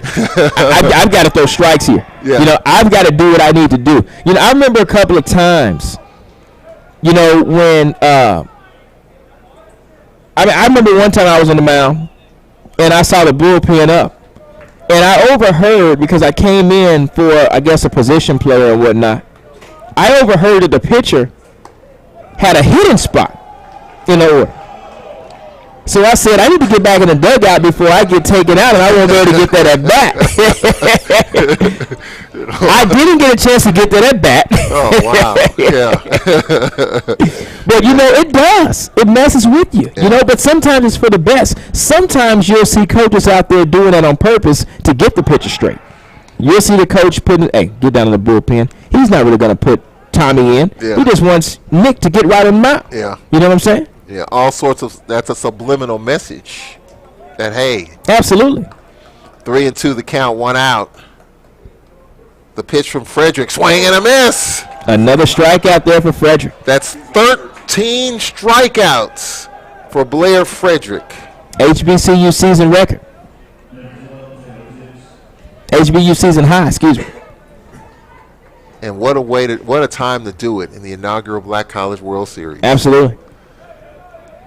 2 outs. Tibbs stands in, runner at first. The pitch. This is outside. What's his pitch count? How many pitches has he thrown? So he's at 98 pitches for the day. 13 strikeouts. In the 5th inning. There's the 1-0. And that's one thing about a lot of strikeouts. Your pitch count is going to be high. You know, I remember getting home after school, growing up in Chicago, watching Kerry Wood come on. You know, and hurting some feelings. Hurting some feelings that day. Everybody remembers the day. You know, everybody remembers the day. And, I mean, came back to kind of haunt him in a sense. You know, he had some injuries. Yeah. You know, I think, you know, people still blame, you know, the coaching staff for throwing him a little bit too much here and there. But when you're effective, you're effective. There's the 1-1. I think he swung on that. Wow. I think he may have swung on that. I think they want to check that.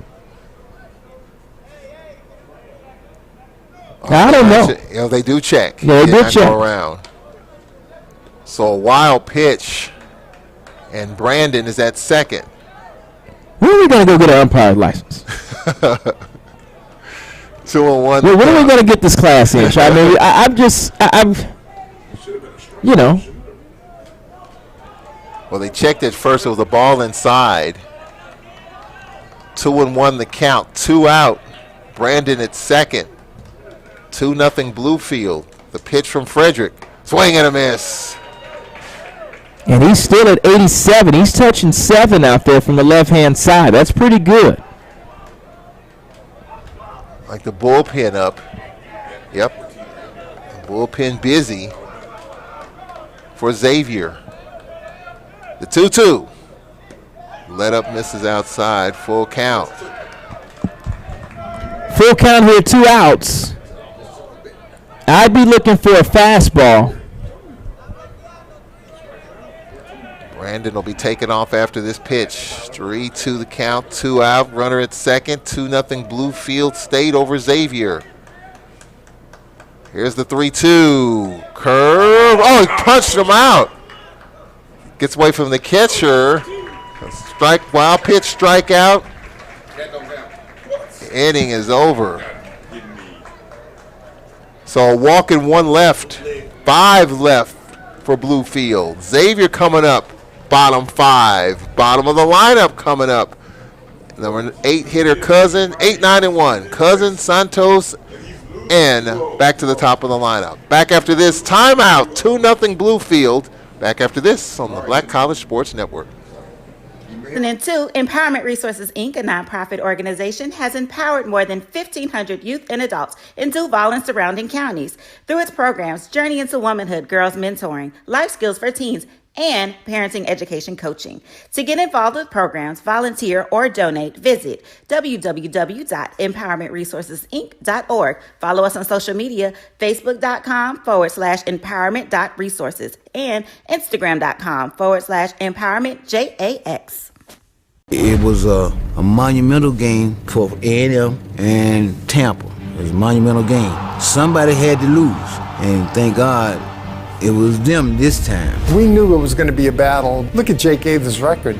202 and 36, I think. Some off-the-wall figures. And nobody would play him because they didn't want to take a chance of getting beat. But the truth of it is, over 46,000 tickets. Blacks were sitting in the east stands. Whites were sitting in the west stands. And the score wound up 34-28. The only thing we proved that We're watching some pitching performance here from Blair Frederick. 14 strikeouts. That's the best in HBCU baseball this season. And what a time to do it in the inaugural Black College World Series here in Montgomery. Charles Edmond, Nick Strong, glad you can join us. We got a good ball game here. We had a high-scoring game in the previous game, a low-scoring chess match here, and a great pitching performance by Blair Frederick. Yeah, just got the word, Frederick Blair, I'm sorry. Frederick Blair, the transfer from LSU. He's a graduate transfer. And as Mr. Coker was saying, he's had Tommy John surgery. So he was out of baseball for a while. Here's a chopper foul down the first base It's line. not about how your feet catch the ball. It's about where the ball is. Right. So the ball was outside of the lines, even though his feet was inside the lines. 2-1 the count. Where does this rank in all the college baseball that you've seen? Where does this pitching performance rank with you? I mean, just, it doesn't sit in front of Isaac Daniels' celebratory 4-3 win Texas Southern over Rice in 2004.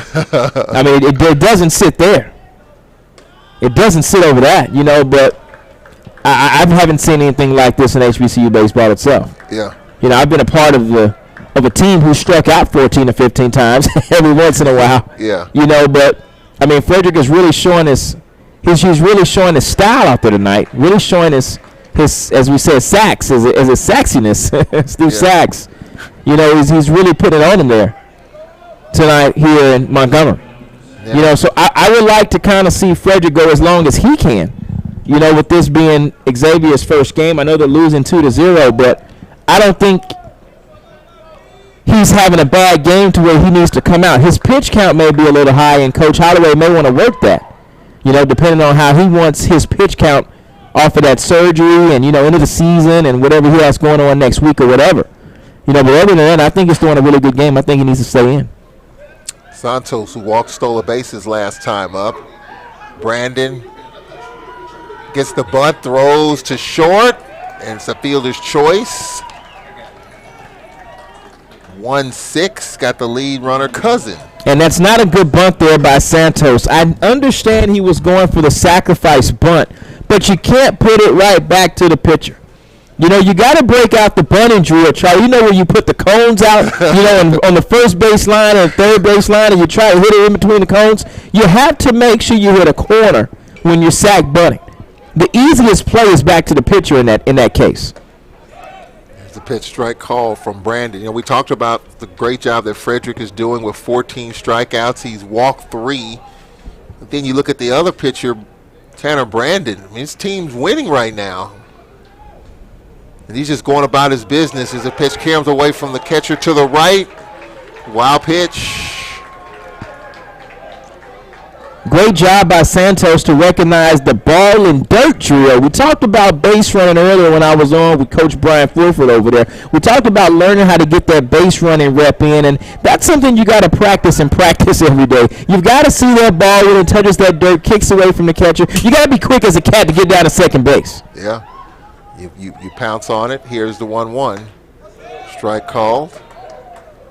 Isn't there a pregame drill that I've seen what some coaches do right in front of home plate? You just drop the ball in front of home plate and let the catcher pounce on it quickly? Absolutely.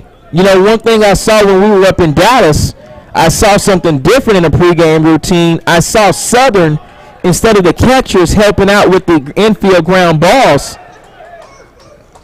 Pitch, strike out, and a throw over is a runner to third, and there's some good base running there. Instead of the catchers helping out with ground balls, catching them in, the coach took the catchers over to the side, and he put the balls in the pitching machine, and they worked on receiving drills and blocking drills on the side. You know, so I like things like that. I like the creativity. Catching is one of your biggest issues on the field. I'm going to say issue. Catchers can pitch, but pitchers can't catch. You see what I'm saying? You got to have catchers on your baseball team. That might drop. That's trouble. Here's a little slicer, and it's going to be caught in right. What a play in right field. That ball was slicing and dying, and McCree said, no way. He's got it. Inning over. Boy, we've seen some gems on the field and on the mound. Side is retired. We will take a break. One stranded for Xavier. They've left 5. We've completed 5. Official game here in Montgomery. 2-0 Bluefield with the lead. When we come back, we'll have Bluefield's middle of the lineup with Fowler, Moore, and Cooper coming up after this. It was a monumental game for A&M and Tampa. It was a monumental game. Somebody had to lose, and thank God it was them this time. We knew it was going to be a battle. Look at Jake Aves' record. 202 and 36, I think. Some off-the-wall figures. And nobody would play him because they didn't want to take a chance of getting beat. But the truth of it is, over 46,000 tickets. Blacks were sitting in the east stands. Whites were sitting in the west stands, and the score wound up 34-28. The only thing we proved that we wasn't inferior, that we were not inferior, and we were not afraid. For one night, for 160 minutes, we was better than them. Devin Shaw in now for the Tuskegee Golden Tigers. Shaw comes in. No record on the season. He has a couple of appearances there. Swinging a long one, y'all. That one might get out of it. It has a chance. And it's into the bleachers. Home run. Chris O'Neal goes yard.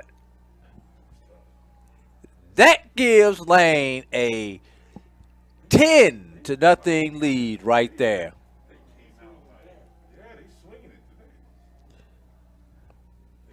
Trey Fowler, the third baseman, leading it off. He struck out and walked. And we're seeing a pitching performance for the ages in HBCU baseball. Blair Frederick has struck out 14. Here's the pitch. Strike called. Well, you know his team is losing. One of my friends threw up a Facebook post. He said, "Stop crying and complaining. One time I threw a no-hitter and lost." That's what type of night. That's what type of night Blair Frederick is having. Yep, it's just baseball's the sport of oddities. There's the 0-2. Called third strike. That's number 15. He has struck out 3 in a row. He has struck out 4 in a row at one point. And as awesome as he's been, we've seen the good, the bad, and the ugly. We saw the ugly aspect of it after striking out 4 in a row early. He hit 2 of the next 3 batters, but he's back on it now. He has struck out 3 in a row, 4 of the last 5. And this pitch in for a strike. I think Bluefield's done everything they can. They've stepped out. They've kind of thrown his timing off. But is it just a case if you got it? You got it. You got it. You got it. You got it.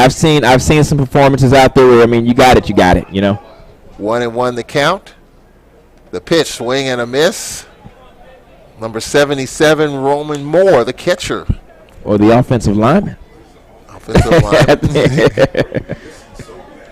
1-2 the count.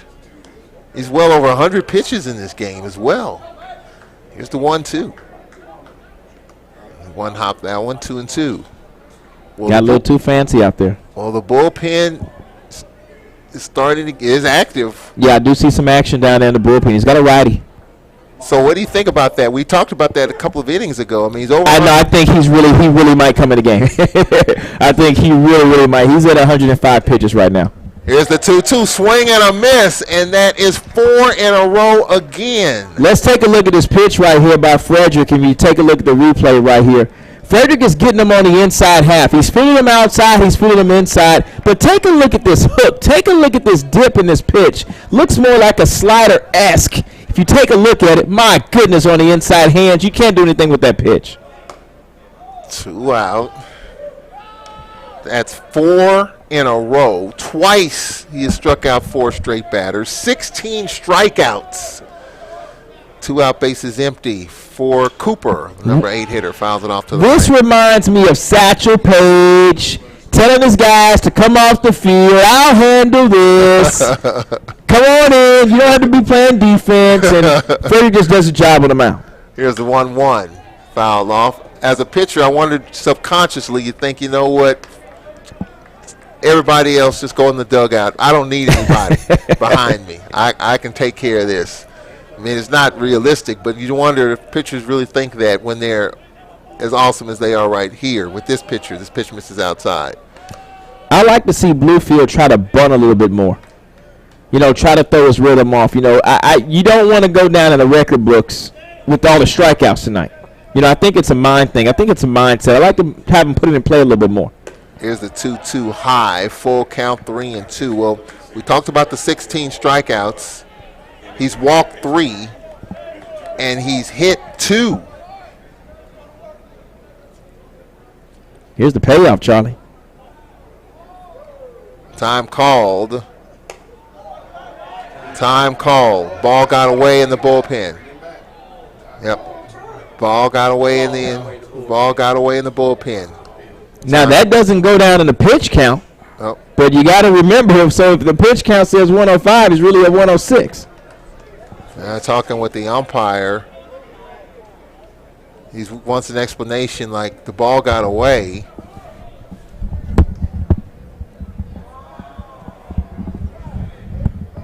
And I think that was the right call. I mean, the ball just squirted away. If that ball was put in play and ball gets away in the bullpen, what happens there? Just play on? Well, you got to call time. I mean, it's a safety issue. You can't, you know, and that's why I'm not a fan of bullpens in the foul lines anymore. 116th pitch for Frederick. He fouls it off. Make it 117. You think this may be his last inning? I think it is. You know, I think he's done enough tonight. You know, I don't think you run this guy out who's had Tommy John surgery and, you know, just you got to get him out of there after this. As a baseball fan, as awesome as it is, I just like to see him keep going. But I understand why he wouldn't be. Here's a fly ball foul off to the right side. I mean, you just want to sit back and watch this. It's something you just don't see. 16 strikeouts. Twice, Frederick has struck out 4 straight batters. 3-2 the count. He could go for 5 in a row. The payoff pitch coming up here. 2 out, bases empty. You leave him in, you just have to be okay with whatever the outcome is. 3-2 from the lefty. Just got a piece of it. And caught him out in front again on that. Caught him out in front again on that. If you take a look at the replay, taking a look at Frederick, the way he had him leaning. Here's the 3-2 pitch coming up from Frederick, looking for his 5th strikeout in a row. Oh, and he hit him. It's the 3rd batter he has hit. And the bullpen pitcher is coming into the dugout. Tough decision right here for Coach Holloway. I mean, he's 1 pitch away from getting out of the inning. And he's at 120. He's just north of 120 pitches. Well, he hit Stamball, Brandon, the pitcher, and now Cooper. So now he'll face the number 9 hitter, the lefty Revilio. The pitch, a chopper off the plate, foul. 0-1 the count if you were Frederick Strong, what would you say to your coaches? Hey, I want to stay in there, or I understand if you take me out. Would you say anything else? Nobody wants to come out the game. Here's the pitch, strike call, the throw across, too late, gets by short, backed up by second, and a stolen base for Cooper. You know, it's just like the old football player who has a concussion. No, coach, I'm good. I'm good. You can keep me. No, you're coming out, you know? I mean, it's just the adrenaline that you have when you're on that mound, 16 strikeouts, first opening game. You're in your nice white jerseys that you got a chance to choose because you're the pitcher. You get a chance to choose the jerseys for the night. All your fans are in town. They made the drive in from New Orleans. I mean, this is a really good atmosphere for him to be in. Nobody wants to come out this game, Charlie. Yeah, as a fan, I've never seen this, calling a game which a pitcher struck out 16. I don't want him to come out. Here's the 1-1 pitch. This is outside, but I understand obviously if a change is made, you get it, the safety and just the health. And as you mentioned. Well, in Texas, they went to a pitch count for the high school. Yeah. You know, mandatory pitch count. 2-2 with 2 out. Runner at second. Foul off to the left.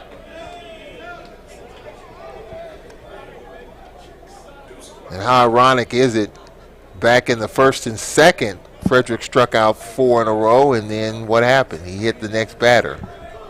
Here he struck out 4 in a row, and what did he do? He hit the next batter, Cooper. Deuces wild, Charlie. Runner going. Call, third strike. Call, third strike, inning over. That's the 17th strikeout by this pitcher, Blair Frederick.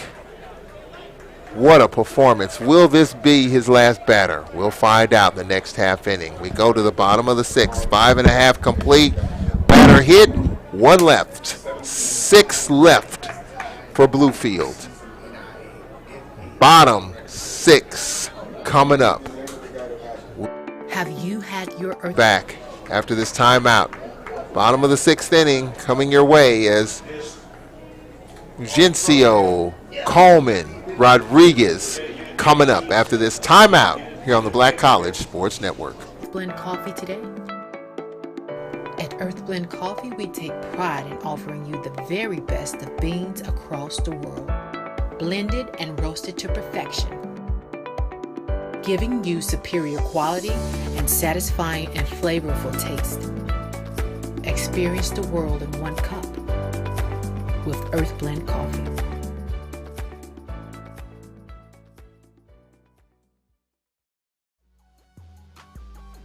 This is the Dean of the College of HBCU Sports, Kenyatta Cavill of Dr. Cavill's Inside the HBCU Sports Lab with Mike Washington and Charles Bishop.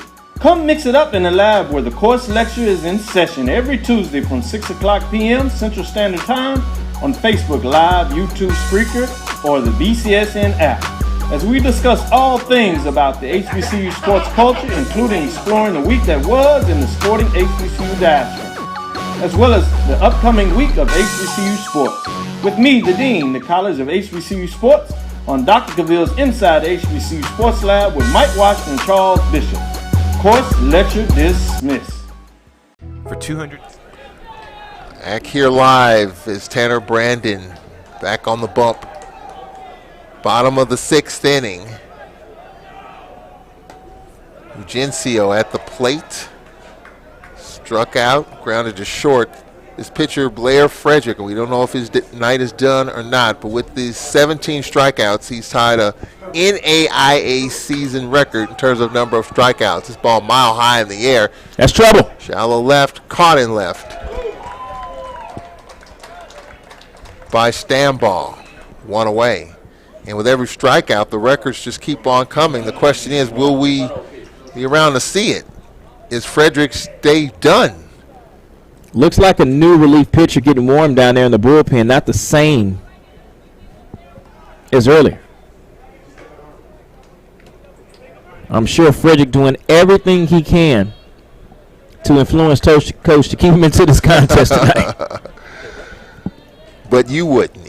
If you were the coach, what would you do? Let it ride? No, you got to come out, man.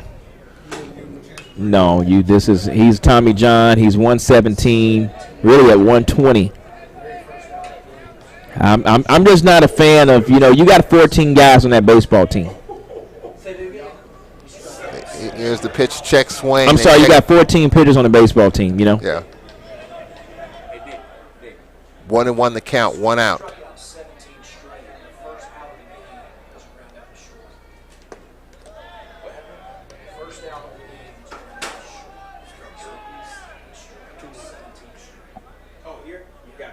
Two and 1 the count, 1 out.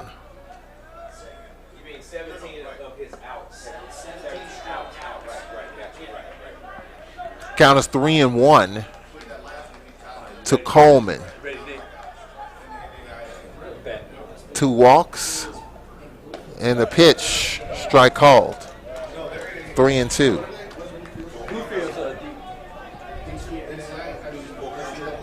Full count, 3-2, 1 out. Here's the pitch.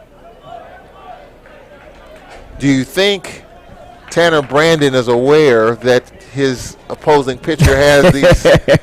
I think he is, because the kids have to go in the dugout and let him know that, we're getting struck out.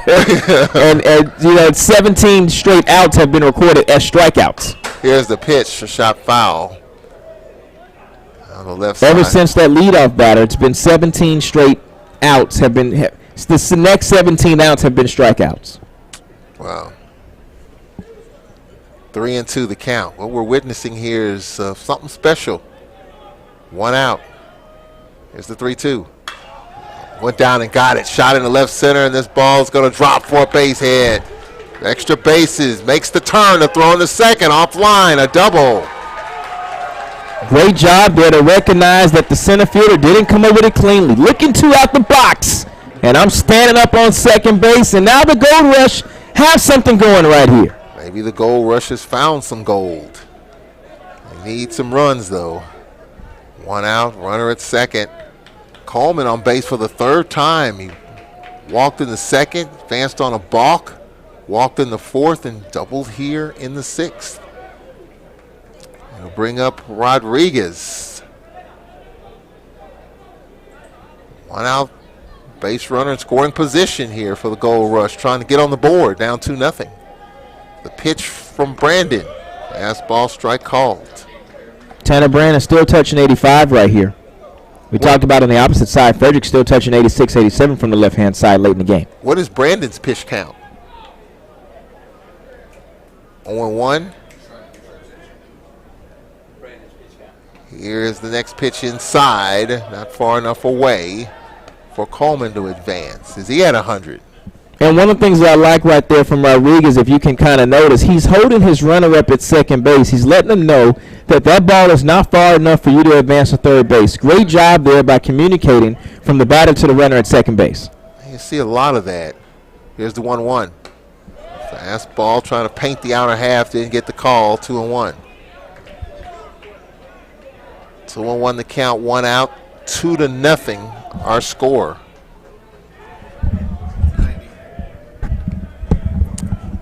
.90 pitches here from Brandon. Was in the home run derby. Here's the 2-1. Fastball, strike called. I think Rodriguez may have let his pitch slip right there. I think he really, really wanted that one. Yeah. Taps his helmet with his bat. He's like, doggone it. That's the one he won in the home run derby he didn't get.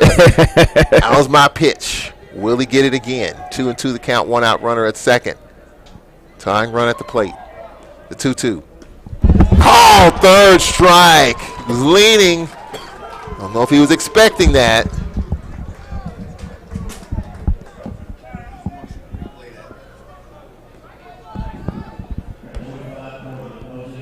Yeah, take a look right here at this pitch here by Tanner Brandon. Looks like the outside breaker. Came back and hooked up on the outside. Great job. Just caught him looking right there on the backdoor sweep. Here's the pitch, a fly ball off the bat of Posey. Shallow right, playable, caught by McGree, inning over. And Xavier strands their 6th runner. Both teams have left 6, and we played 6 2-0 our score. Bluefield with the lead. Now the question is, does Frederick come out for the 7th? That's the big story. Does it? Let's see. No, it doesn't look like he is. That's him. He is for the 7th. We'll take a break. We'll be right back after this on the Black College Sports Network. No, that's not him. Is that him? For 200 years, Montgomery, Alabama has been making history by people who had the courage to stand up for change. Today, this riverfront city has been reborn, embracing the past and looking forward to the future. From the National Memorial for Peace and Justice to the stage of the Alabama Shakespeare Festival, this is where history was and is made. We are proud to call Montgomery home, and together, we can be the change. It's never too early to plant the seed, to share the tradition, and instill a sense of pride in your HBCU with your little ones. HBCU Pride and Joy Children's Boutique helps you share your school spirit with a wide selection of adorable kids' apparel and accessories officially licensed from your favorite HBCU. Visit hbcupridejoy.com and follow us on all social media at HBCU Pride Joy on Facebook and Twitter. The XULA Group is a Florida-based marketing and training consulting firm. We help businesses communicate to their target audience and engage them in conversation. We also help to expand their audiences, which will ultimately result in growth for those organizations. In addition to being a certified constant contact specialist, my colleagues and I are also certified in John Maxwell Leadership Principles. We use these proven principles to conduct workshops, training, and private coaching sessions for individuals and companies looking to take things to the next level. Contact us to schedule a free consultation. Issues today, don't delay, call XULA. New pitcher in the game for Xavier. Righty Anthony Dumas in for Blair Frederick, who went 6 innings. And now we're at the top of the 7th inning. I hate to see him go. Pitch side ball 1. Top of the lineup, Stombaugh, McCree, and Brandon. You know, we really saw something special out there tonight, Charlie. You know, from a pitching perspective, you know, I think he showed his hand. I think he showed his hands in more ways than one. You know, and not to mention, I want to throw some recruiting out there here for the HBCU. This kid went to LSU his first year. You know, we've seen a lot of that in football where kids transfer from the Power Fives down to the HBCU, and you know, even in basketball, but it's starting to matriculate more into the baseball field. It's Cam Fields over at Texas Southern. You know, this kid coming in from LSU had the Tommy John. Finding a place where he's wanted, first of all. Finding a place where he can be successful, number 2. He's in grad school. He's getting a master's. Why not choose Xavier? Why not choose an HBCU? Go from NCAA D1 to an NAIA school. And a program that's restarting restarting baseball after being out for so long. So why not build with a kid like that? Yeah. He's got 2 more years left to play college baseball. And then the NAIA, you get 4 years to play. You get 12 semesters to play 4 years or 4 seasons. Mm-hmm. Yeah, that's important. I mean, he's definitely the building block for sure. He tied the NAIA season record for strikeouts in 17. Just like to see that record. They say records are meant to be broken, but I'll take a tied record. Something I've witnessed with these 4 or 5 eyes that I have. Yep, you got 5. Maybe more. Wow. Probably more. That's a 1 on and 1 out, but a terrific performance by Blair Frederick, especially considering what he's had to deal with. The surgery. Here's the pitch, foul off. I mean, how often do you follow this? You have the Tommy John, whether you're a pitcher or otherwise. How often do you make the recovery and be dominant. I had labrum, man. I'm still not recovered. That was 20 years ago. Yeah. You know, you've got to really be a guy in the weight room. You got to be a rehab guy. You can't be lazy coming off of surgery like that. You know, when you talk about rehabbing that arm, rehabbing that shoulder area, you know, Charlie, baseball is an unnatural movement. Softball girls, they get in there and they go underhand. They go 3 days in a row. They go 88 innings straight. Baseball guys, we're doing something that's unnatural. Throwing over the top, knowing that you're hurting your rotator cuff every day. I mean, knowing that you're going against the grain. This is a tough sport. I mean, I don't know anything like it. I mean, I think swimming is natural. Here's a 2-2 pitch inside. The throw. Hit in the tag too late.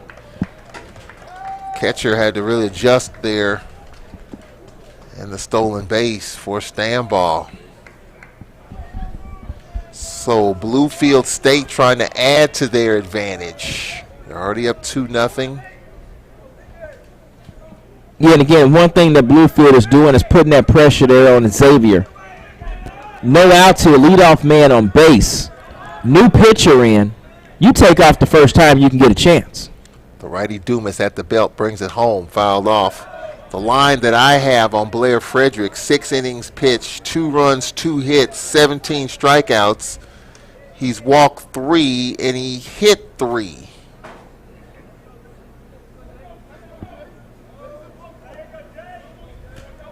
Count is 3-2.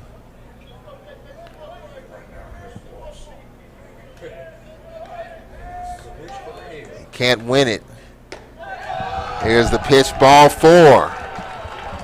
And this is what you don't want to see from your bullpen when you're bringing them in a clutch situation.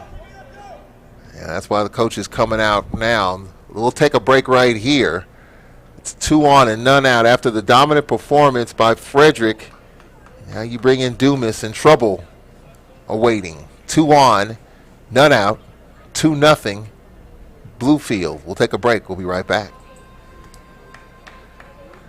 At College Sports Network and all of our shows on YouTube. Follow the Black College Sports Network and all of our shows on YouTube. You can find us at MyJBN Online and on all social media at MyBCSN1. This is Ryan Fulford. AD Drew and I are co-hosts of the BCSN Sports Wrap. We talk about all things related to HBCU athletics. From the games, teams, coaches, and fan interest stories, we cover it all. You can find our shows on Facebook at BCSN Sports Wrap, YouTube at MyJBN Online, and everywhere you listen to podcasts like Anchor, Spotify, Google, and Apple Podcasts. You can also find the show on the Jericho Broadcast Network's app. Make sure to download. Sports Wrap, Black College Sports Network. A lot of great programming and more to come as we get into the summer months, from Texas to Florida and stuff in between. I saw Dr. Xavier this weekend, man. His show's really taken off. Charles Bishop, Michael Washington, talking about all things HBCU, and a lot to talk about for sure these days. Gluten SWAC championship game coming up in just a couple of days. Pitch outside, ball 1. Huntsville, Alabama, right? Jackson, Mississippi. Oh, you're talking about football. Football championship, okay, gotcha. Yes. Tanner Brandon, the pitcher, pitch strike call. So the pitchers have been the focal point. Of course, we talked about Frederick with the 17 strikeouts, but how about Brandon on base 3 times, hit in the home run derby, has been hit. Has been hit, that's right. Here's the 1-1 high. Hitting the foot. Was thinking about coming out, hanging in there. And he's pitching to Jim. And he can contribute and add to this 2-0 lead. 2-1 the count. Interesting. Head coach Drew Bailey over Bluefield. Here's the next pitch, curve inside. First year as head coach. Coach softball the past 2 seasons. You know, that's been done a couple of times. That's like moving from girls basketball over to men's basketball, and, you know, softball to baseball, volleyball to football. I don't know if that's ever happened. And also was drafted in the 35th round by the Oakland A's. This pitch misses, ball 4, and here we go. Bases loaded. Gonna have to go to the bullpen here. Bases loaded, nobody out. 3 walks in a row. And for Xavier, I mean, just how crazy is this? Your starting pitcher struck out 17, getting all the attention. You look up, you're losing. You pull them.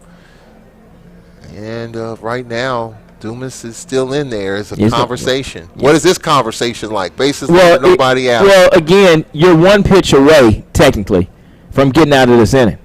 I mean, you still have a double play in contact. It's no outs. You're still down a run.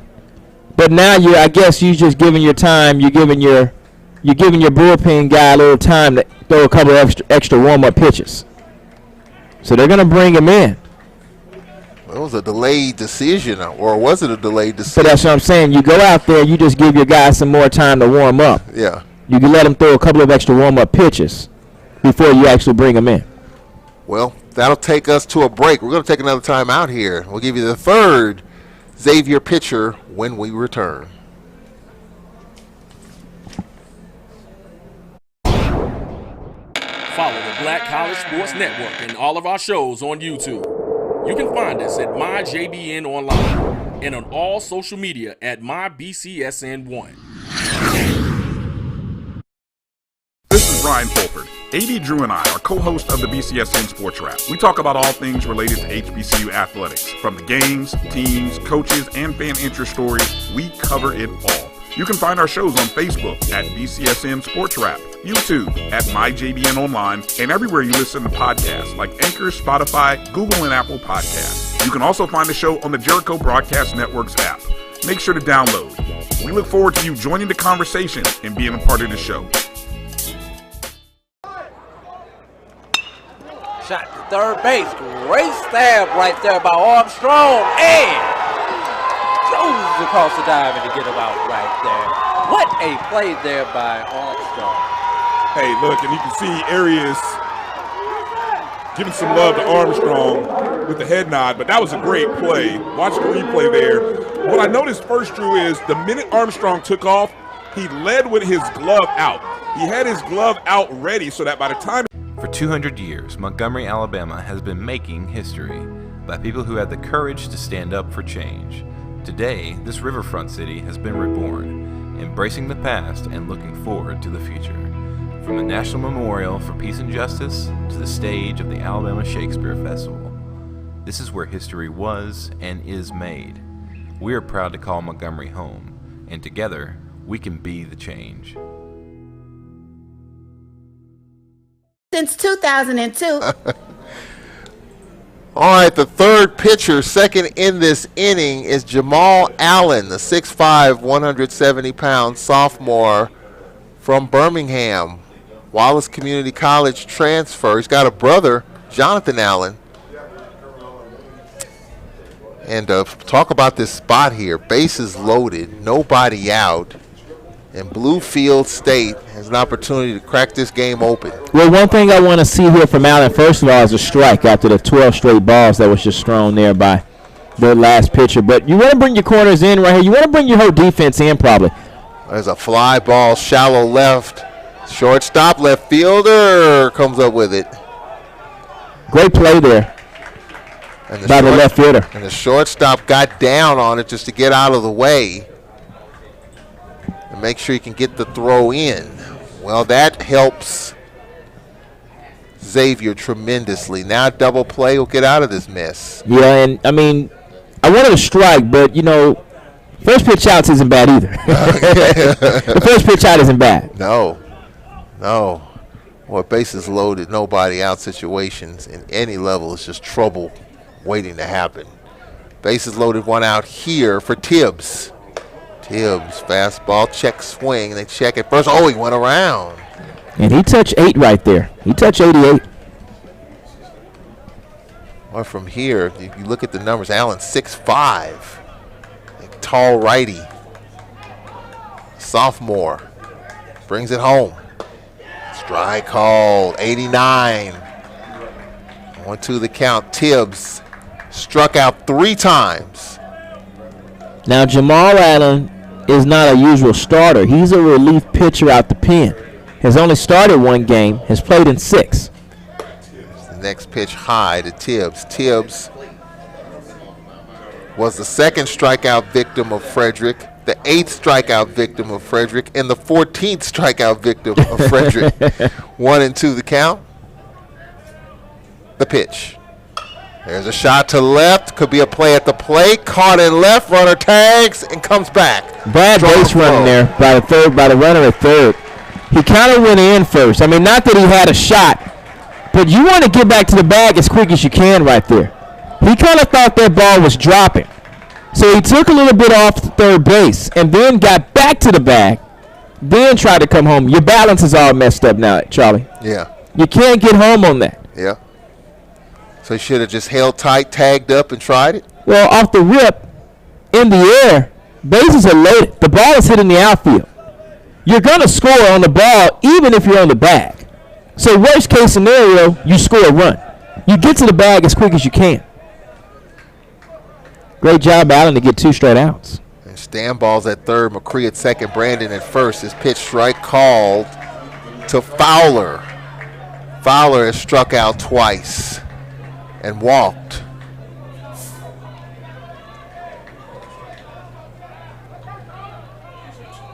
Here's the 0-1. She fouled it off. Fowler was the 3rd strikeout victim and the 15th strikeout victim of Dumas. And now a bases loaded mess with nobody out has turned into a bases loaded mess with 2 out. And Allen 1 pitch away from getting out of this inning and swinging the momentum back to Xavier's favor here at the top of the 7th. Here's the 0-2 pitch. Low. 1-2. He threw it at 90 miles per hour. One thing you want to see right here is nothing in the dirt. You don't want anything to get past your catcher. Bases are juiced. You can get out of this jam. You may be up for a tournament award. 1-2 the count. High. I think a little adrenaline on that one. 2-2. Well, we saw a game earlier, bases loaded, nobody out, 1 run scored. That's still, if you're the offensive team, not that great with bases loaded, nobody out. 2-2 the count here. Bluefield State clinging to a 2-0 lead, trying to add to it. Deuces a wow. Here it comes. There's a shot to short. Third base. He throws it away. 1 run scores, 2 runs score. E6. And Bluefield State doubles it up. It's 4-0. You've got to be able to make that play to third base right there. If you can get a replay on that. I like to see that shortstop. If he's making a play to his right-hand side, bases loaded, you've got to be able to find a third base on that, make the short throw. What he had to do was get the ball. He came back across his body, falling backwards, trying to make the throw over to second base. That's not going to help your pitcher right there in that situation, Charlie. I like to see that ball going to third base for the force out next time. And the shortstop, hands on his hips in frustration, walks away from everybody.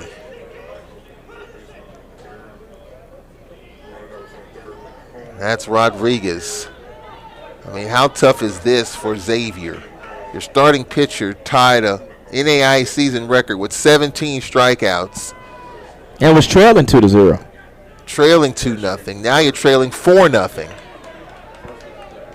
If Xavier doesn't win this game, it's going to hurt more ways than one. 2 outs, runners on at first and third. Here's the pitch low, ball 1 to Moore. Moore struck out 3 times. He was the 4th strikeout victim, the 9th strikeout victim, and the 16th strikeout victim from Frederick. Here's the pitch, swing and a miss. 1-1 the count. This is the second pitcher in this inning. Allen, who followed Dumas, who followed Blair Frederick. 4-0 Bluefield State. Here's the 1-1. Low. 2-1 the count. Not bad swing in there in that series by Bluefield. I mean, you put the ball in play. You give yourself a chance. And that's what they did. Here's the 2-1. Foul tip. A swing and a miss. Catcher held it. 2-2 the count. So it's bases loaded, nobody out. Then bases loaded, 2 out. Then a 2-base throwing error and scored 2. It's 4-0. Deuces are wild. 1st and 3rd. The pitch. Just missed. Full count. Runner at first to be taken off here. He's got an early jump. Yep, that's Fowler. Fowler will take off. And as you notice, they didn't try any 1st and 3rd in that series there. Leaving it in the hands of the batter is a great idea here for Bluefield. And to the count, the pitch. Ooh, he's hit it in the helmet. You can hear ball on plastic. At 92 miles per hour, by the way. At 92 miles an hour. I'd like to see the condition of that helmet. Bases loaded again.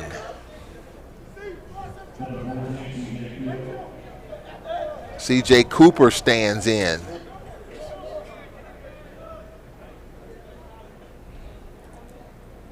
Four nothing our score. I think it's going to come out. We got a pinch runner here. Well, okay, is that wasn't the catcher, because I was going to say NAI. I remember they're doing a courtesy runner, but that's a pinch runner. That's a pinch runner there. Pinch runner, okay. They're going to take him out. They're not going to play any games with a head, injury, concussion. Just get him out the game. Let's get some water on him. They've got a big enough cushion right here to where they have some depth in that position. C.J. Cooper hit by a pitch, stole a base, struck out twice. Played a good shortstop tonight, by the way. Pitch inside, ball 1. Number 8 hitter in the lineup.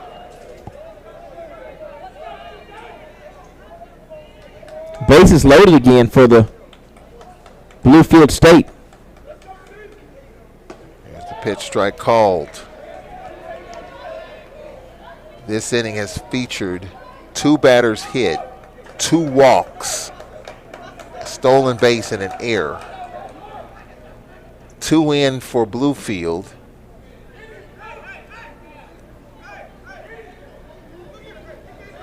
And now we've got, and now the head coach for Xavier walking out, talking with the home plate umpire and the first base umpire coming in.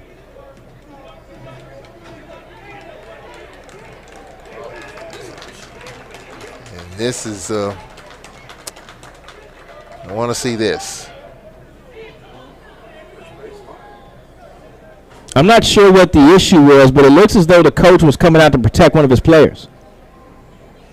You think that was done on purpose? Maybe? May have been some talking back and forth with a player or a coach or the runner at first or the first base coach for the Big Blue of Bluefield State. Was the head coach ejected? He's already left the dugout. Well, that's not the head coach. That's the assistant. Assistant? He's left. He's got to get out of sight, out of sound. So the assistant coach has come out. Now the head coach is coming out. And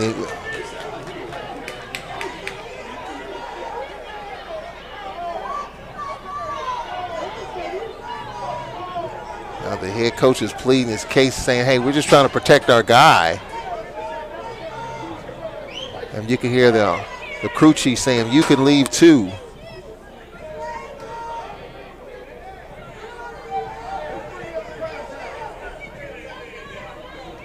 Things have gotten a little chippy here. Count is 1-1, 2 out. New Orleans has been known to say a couple of things that they don't mean.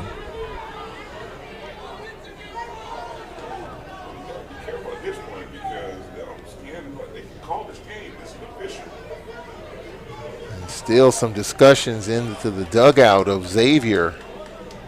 Apparently the first base umpire is the crew chief.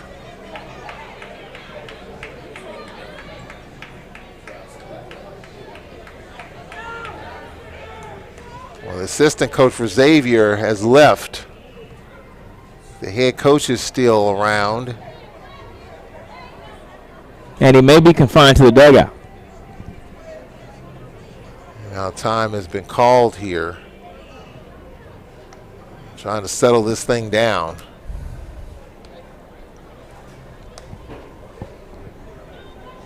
And I think we might need to take a break. Let's take a break right here, and we'll come right back here from Montgomery. We'll be right back. Since 2002, Empowerment Resources, Inc., a nonprofit organization, has empowered more than 1,500 youth and adults in Duval and surrounding counties. Through its programs, Journey into Womanhood, Girls Mentoring, Life Skills for Teens, and Parenting Education Coaching. To get involved with programs, volunteer, or donate, visit www.empowermentresourcesinc.org. Follow us on social media, facebook.com/empowerment.resources and instagram.com/empowermentjax. It was a monumental game for A&M and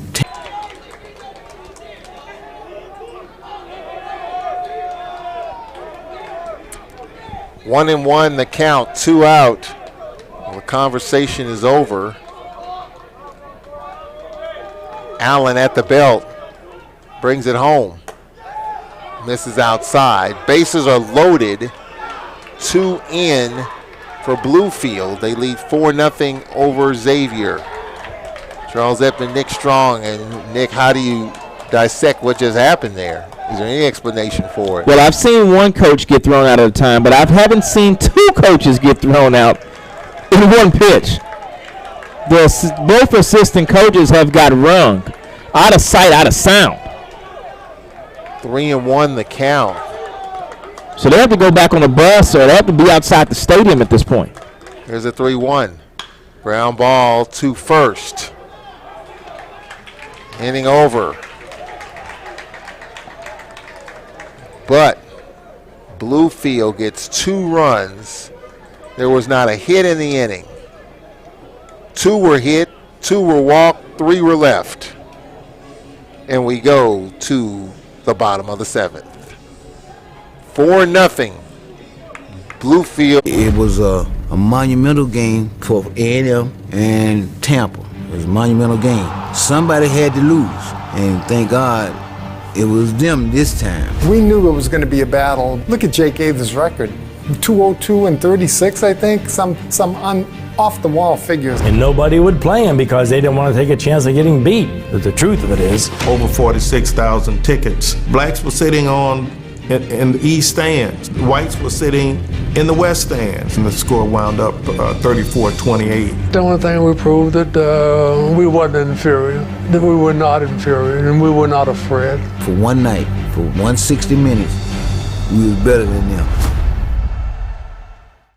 Devin Shaw in now for the Tuskegee Golden Tigers. Shaw comes in. No record on the season. He has a couple of appearances there. Swinging a long one, y'all. That one might get out of it. It has a chance. And it's into the bleachers. Home run. Chris O'Neal goes yard. That gives Lane a 10-0 lead right there.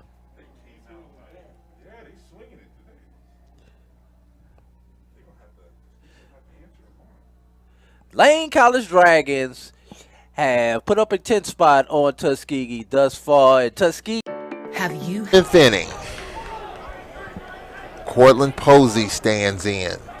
4-0 our score. The pitch from Brandon. Strike called.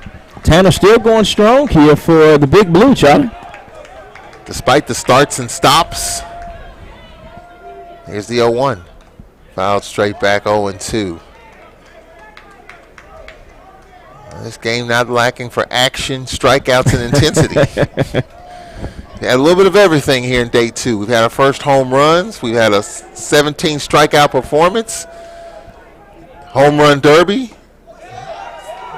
Pitch called, 3rd strike. Keep your popcorn handy. We still got a ways to go. 1 out. Sun stands in. Sun 0 for 2. Struck out, grounded out. 1 out, base is empty. The pitch outside. despite the fact that Bluefield with a 4-0 lead,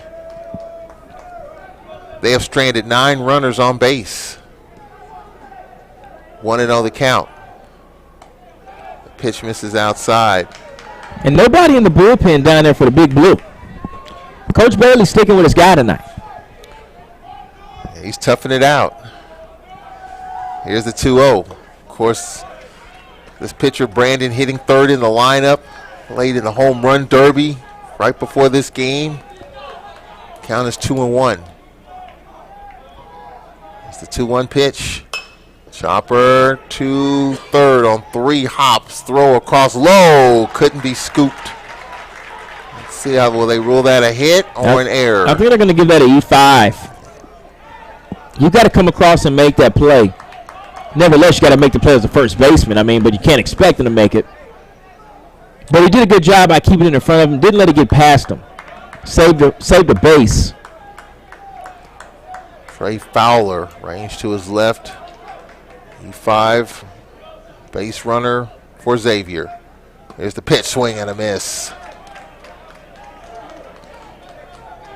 You know, we were talking in the last game about the LOB column left on base, how in some cases it can be deceiving. It left 9 runners on base, but sometimes, you know this as a coach, you look at that column, errors and the LOB column, but then you look at what you had at second and third, runners in scoring position. Which is, how do you look at that column? It's even, I mean, because LOB is first, second, and third.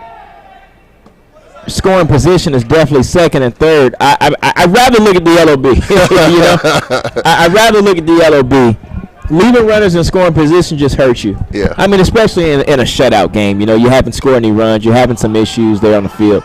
Pop fly ball on the infield. And it's caught at first by Mackey. Why didn't he let it drop? I would have tagged the runner. I would have stepped on first and then got the runner at second. Have you seen that? Have you seen that plenty happen? Of times. How often does it work? Not often. Not often. 2 out. But it does work. There's the pitch inside. How often do hitters hit, Charlie? 300 average get you 3 out of 10 get you Hall of Fame. That's not happening often. Well, yeah, I agree. I would think if you let it drop, you get nervous, you panic, you might boot the ball. Well, you got to practice that. You got to practice it in college. You got to practice it in practice. Yeah, I've never seen that happen. 2-0 the count, 2 out. I mean, I in Major League Baseball, there was a play with the Cubs and the Brewers. I mean, the guy went back a bag. I mean, and then back again. I mean, that was just strange to me. Yeah, the pop-up left side, fouling out of play. Well, the first 2 days have been interesting. Hope you join us tomorrow. What will tomorrow bring? Oh, my goodness. What a way to start the inaugural Black College World Series. Really have enjoyed it. 2-1 the count, 2 out. The pitch, late swing, fouled it straight back. Not a good swing right there. Got him on the inside corner. Cutting his hands off on that pitch, as they say. You got to be able to get around that pitch. Count is even 2-2. 2 out. Take a look at that pitch right there on the hands. Nice replay. Is the 2-2. A shot in the hole. Shortstop can't get there. Shallow center. Runner to third. Is it a single in an air? Throw to second. Too late. Or just a 2-base hit? That's a hit up the middle. Great job by Cooper. He's been doing an awesome job all night getting to balls up the middle. But he just couldn't stick that one. Take a look right here as you see Cooper running back up the middle. Just couldn't hang on to it. Great job on the base running there by the Gold Rush. Runners at second and third now. And the Gold Rush have left 6. 2 on in the 4th. Runners on at second, third, 5th, 6th. So the last 5 innings, they have left runners on base. They've got runners on here in the 7th.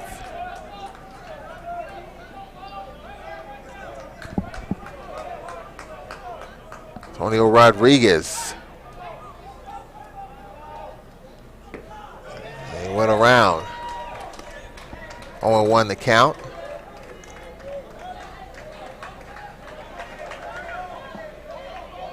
Rodriguez 0 for 3. Bottom 7. 2 out. 2 out single would be just what the doctor ordered here for Coach Holloway in the Gold Rush. Get him right back in it. This pitch is low. Nobody can advance. 1-1 the count. Bottom of the 7th inning. This day started with an 11 a.m. game. A couple of games. Home run derby. Game 2 finale. And we'll do it all over again tomorrow. 1-1 the count. 2 out. The pitch. Strike called. 1-2 the count to Rodriguez. Bluefield. Brandon trying to get out of this inning. Xavier trying to extend the inning and get on the board. 4-0 Bluefield State. On with the 7th inning. Here's the 1-2. One hop. Nothing there. 2-2. Charlie, if he was playing against Texas A&M or UL Lafayette, those fans would have lit him up for that pitch right there. Why is that? I mean, you got to make this ball reach, man. You can't throw a 44-footer. 2-2 the count. Deuces are wild here. And 2 runners on. The pitch. Fouled it off into the Xavier dugout. Go down into Lafayette, play those Raging Cajuns, man, and those fans on those fans of the bar and on the islands out there and in the outfields, they'll let you have it, man. They'll let you have it. 2-2 the They count. love their baseball in Lafayette. Here's the 2-2. Oh, fouled it straight back. You probably know it better from playing at Mississippi State and Ole Miss. You know, those fans will let you have it, too, out there at Duty Noble. Oh, yeah. Beautiful ballpark, by the way, man. Yeah. I was at Ole Miss's ballpark a few weeks ago for the first time. Really nice. Good food, too. Oh, boy. In the press box. Oh, boy. Nothing like that Louisiana food, man. I'm telling you. They have crawfish in the press box? Oh, yeah, well, they have Popeyes. Here's the 2-2. Just fouled it straight I did a back. high school game, softball at that, and, I mean, the spread was just, I mean, they had everything from Popeyes to alligator to shrimp. They feed you down there at the boot, man. Yeah. 2-2 the count. 2 out. 2 runners on. Bottom 7. Final game of day 2. Deuce is still wild. If Xavier can get on the board here. Down 4-0. Tanner Brandon trying to work out the jam in the 7th inning. Still looks pretty strong despite the evening that he's had in the home run derby and swinging the heck out of the baseball. It's in a shutout so far. 2-2 the count. 2 out. Xavier players making a lot of noise in the dugout down the third base line. Brandon steps out.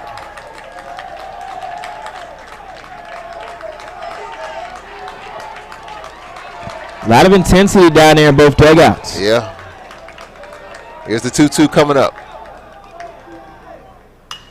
Pokes it foul, stays alive. And that's what we call a defensive swing right there, Charlie. He was just trying to stay alive there at the AB. Tanner Brandon trying to work the outside half. And Rodriguez just tried to stuck his butt out there. As they say, good eye. Or do they still say that? Well, that's only when he doesn't swing. Yeah. I don't want to say anything. Oh, okay. I was going to come back and talk to you outside the break. We had a conversation in my car about that. Good eye, good eye. I hear it when on a pitch like that, you foul it off. Good eye and just putting the bat on the ball. In Mississippi, I'm sure you guys have the way you guys do baseball down there. But in Texas and Chicago, you know, we just that's not a good eye. That's a swing. That's a way to stay alive. Trying to do it again. The pitch watches it sail low. Now, is that a good eye? That's a really good eye. You got to lean it back in your seat. That's a really, really good eye. Full count here. Full count, 3-2. Runners will stay put here. Runners on, 2 out. Count is 3-2. The pitch from Brandon. Inside, and they're loaded. Gold Rush one swing away from tying it up here, Charlie. And there is nobody throwing in the bullpen for Bluefield. They're handing this game to Brandon to figure it out. For the moment, anyway. Bases loaded. Gencio struck out, grounded to short, fly to left. Bases loaded, 2 out. The pitch. Fastball high. Fake throw to first. Nothing there. 1-0 the count. This game is definitely worth the price of admission tonight. The last 2 games, actually. 1-0 the count, 2 out. Xavier stranded 6. Bluefield left the bases loaded in the 7th. Xavier has the bases loaded here in the bottom of the 7th. Here it comes. Fastball high. And I think Drew Bailey's going to get somebody up in the bullpen after that. He's looking down there. I don't think he wants to make the move just yet, but I think he's definitely thinking about it. Just the question is, who is going to get up? No activity as of yet, but they're stirring down there. Here's the 2-0. What Coach Bailey is saying is this is Tanner's game to win or lose. This pitch is high, 3-0. There it is. They'll get loose.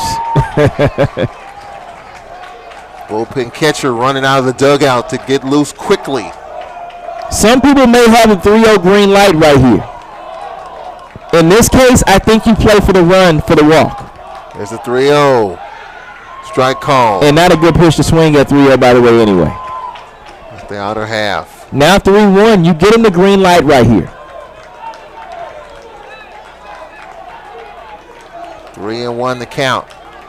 Bottom 7, 4-0 Bluefield State over Xavier, the goal rush. Time called. 3-1 green light. Force the Big Blue to make a play right here with 2 outs in the game, possibly on the line. Time called again. A lot of room out there in the outfield if he puts it out there. Gencio stepped out twice. Now digs back in. 3-1 the count. Brandon brings it home. Inside. Xavier's on the board. Bases loaded walk. And Tanner's even looking down to the bullpen to see who's down there warming up. That'll bring out Coach Drew Bailey. Sun scores. Xavier, the goal rush, trying to strike gold here in the 7th. On the board. It's 4-1. You know, Charlie, and maybe Coach is getting thrown out the game. You know, maybe that adds some momentum to your offense out there. You know, and that's what coaches do. When they get thrown out the game, their job is to fuel up the fire of the team. Hey, I got your back. I just got kicked. Hey, I just almost lost my job for you guys. Well, we see it on the bench in basketball. We don't see it in football as much. But what is the conversations amongst players in the dugout when your coach gets kicked out? Did you see what he just said to that umpire? I mean, obviously, you know, I think, you know, as a player, you know, you watch your coach and you just kind of see the way that he supports you. You know, it's all about support. And, I mean, you got 35 guys in that dugout, believe it or not. That's more than basketball. It's more than soccer, less than football. I mean, it's a big locker room in baseball. And when that word gets around a big locker room, it spreads fast. You get a chance to talk about everything in that dugout, in that locker room, and even about your coach. One swing away from taking a lead right here is the Xavier goal rush. Tying run at first, go ahead run at the plate. And this pitch misses, ball 1. Bullpen getting busy. Double barrel action down there. 2 righties. Danny Coleman at the plate. He's doubled and walked twice. This pitch, strike call, 1-1. And hit 7 home runs in the first round of the home run derby and 2 in the second round. Wouldn't it be great if he sails 1 out here? Here's the 1-1. Slice down the right side. And this ball's going to be caught in right. A running catch by McCree. Side is retired. A run on a hit and air 3 stranded. Both teams stranded 3 in the 7th. And for Xavier, they have left 9. We'll take a timeout. 7 complete here in Montgomery in the final game of day 2 of the Black College World Series. 4-1. Bluefield State with the lead. They'll have the bottom of the lineup coming up after this. Add your Earthblend coffee today. At Earthblend Coffee, we take pride in offering you the very best of beans across the world, blended and roasted to perfection, giving you superior quality and satisfying and flavorful taste. Experience the world in one cup with Earthblend Coffee.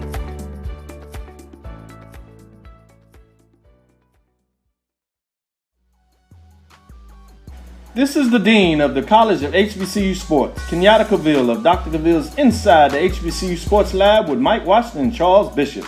Come mix it up in the lab where the course lecture is in session every Tuesday from 6 o'clock p.m. Central Standard Time on Facebook Live, YouTube Spreaker, or the BCSN app, as we discuss all things about the HBCU sports culture, including exploring the week that was in the sporting HBCU diaspora, as well as the upcoming week of HBCU sports. With me, the Dean, the College of HBCU Sports, on Dr. Cavill's Inside the HBCU Sports Lab with Mike Washington and Charles Bishop. Course lecture dismissed.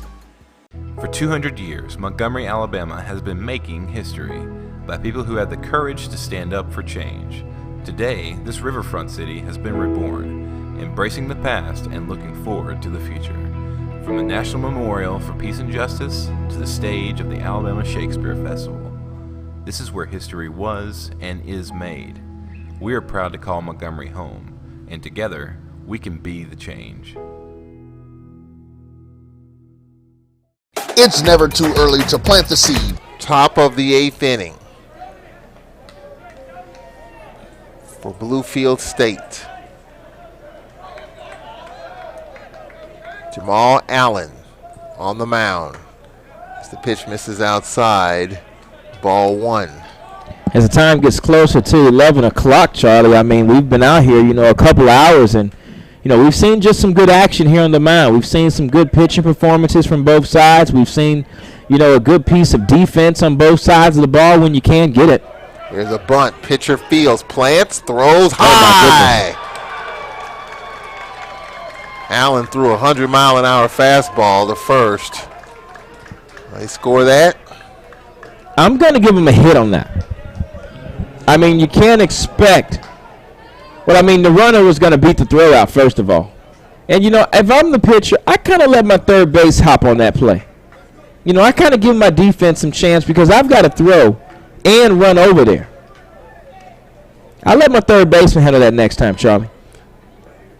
Anytime I see that, it's in phases. You got to get there. You got to plant. You got to pounce. You got to pick it up and make the strong throw, which is the most important thing. And that's not what happened right there. This pitch strike called. Great job by the defense there as you see everybody moving towards a spot. Shortstop covering second baseman covering first baseman's going to play the first base line on that. However, I did see third base open.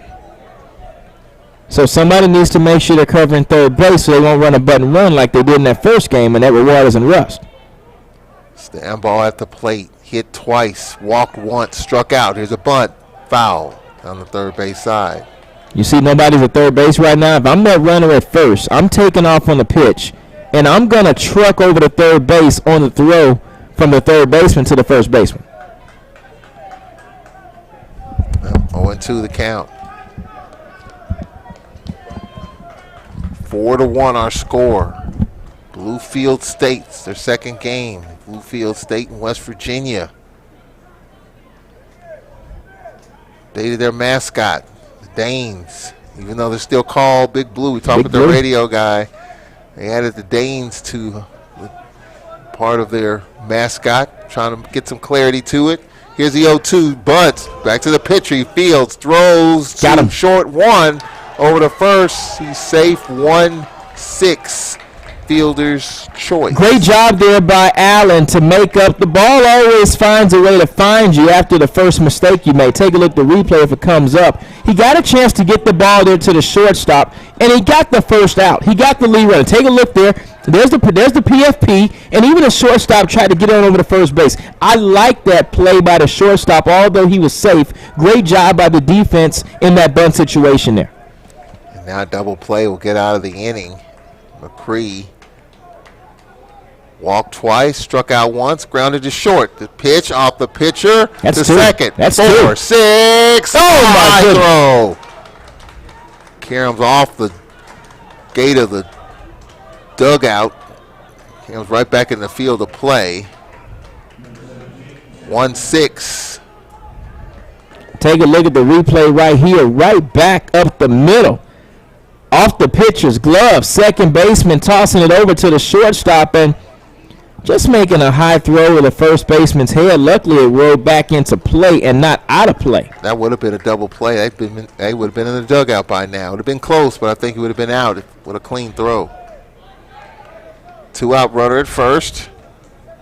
Now, Jamal Allen, who followed Anthony Dumas, who followed Blair Frederick, who tied a NAIA season record for strikeouts with 17. Here's the pitch. Wild pitch. Runner to second. And McRee to second base. Well,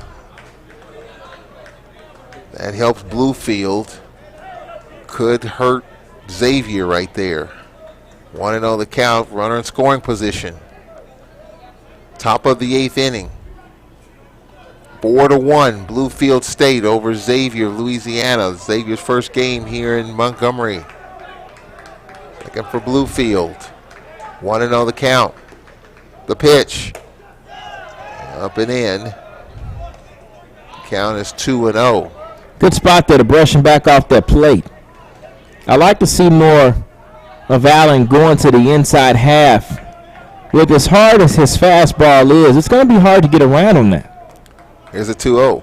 Low between the legs of the catcher. Nothing doing there. It's 3-0. 88 mile an hour pitch there. 3-0 the count, and Allen's got to compose himself here. You got the cleanup man, Mackey, coming up. But he's 0 for 4. He struck out 3 times. Here's the 3-0. Low ball 4.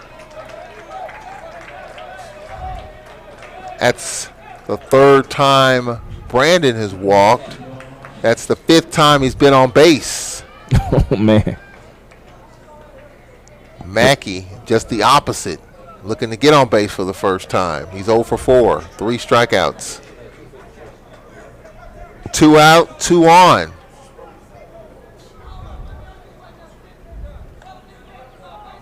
Time called, and now what's going on here?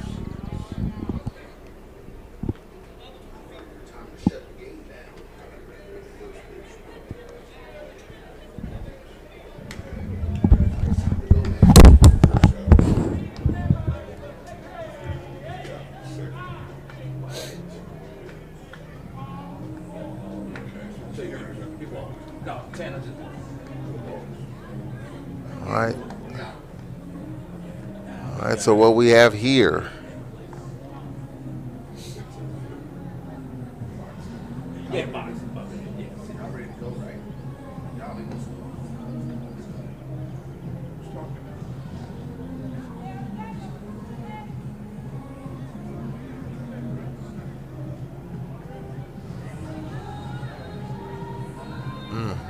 Trying to figure out what that conversation's about.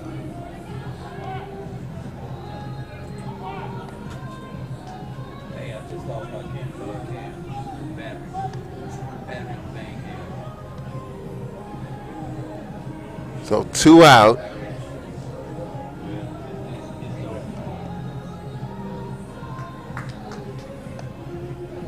What do we have here? Somebody coming out of the bullpen.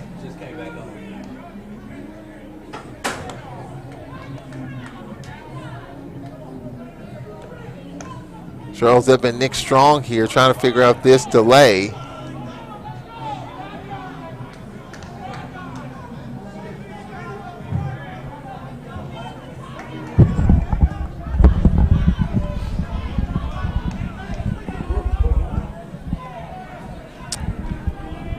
Again, the home plate umpire. The game has been halted.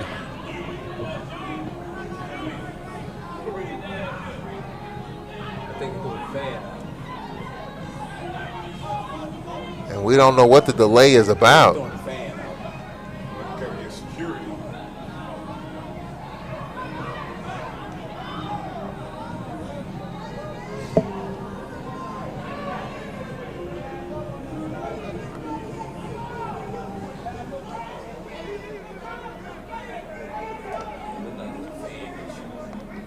Something going on in the stands.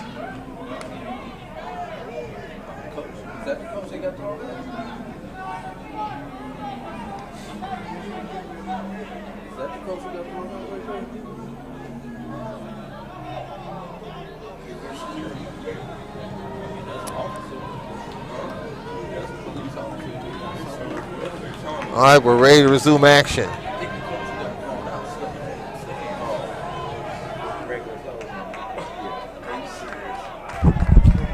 So shades of Bobby Valentine out there, Charlie Edmonds. 2 out. Pitch fastball high. Ball 1 to Mackey.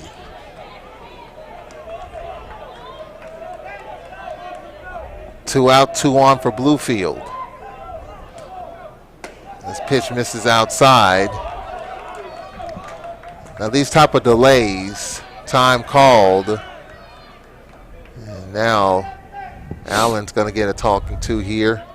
I mean, how did that delay, however, whatever the cause was? Well, here's the deal. If I'm Coach Holloway, I'm saying to myself, the umpire isn't stopping the game when Bluefield is on the mound. He's only stopping the game when my guy is on the mound. I know it doesn't, I mean, it may not be intentional from the umpire, but that's the way it seemed. Perception is reality. And it seems as my guy is being more affected than the umpire's ineffectiveness of controlling this game. And I just believe that, you know, as a coach, if I'm Holloway, I'm upset too. My pitcher needs to stay in his rhythm. You keep taking my pitches out of his rhythm. He did it last inning, and he's doing it this inning. And I've had enough. You know, he's going to let him know when the umpire comes out, and you watch what he says to him. Yeah, the home plate umpire is now coming out.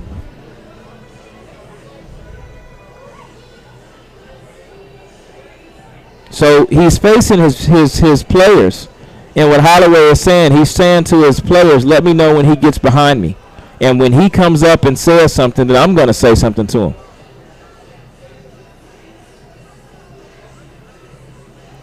All right, the conversation is over. Home plate umpire tried to come out to break it up.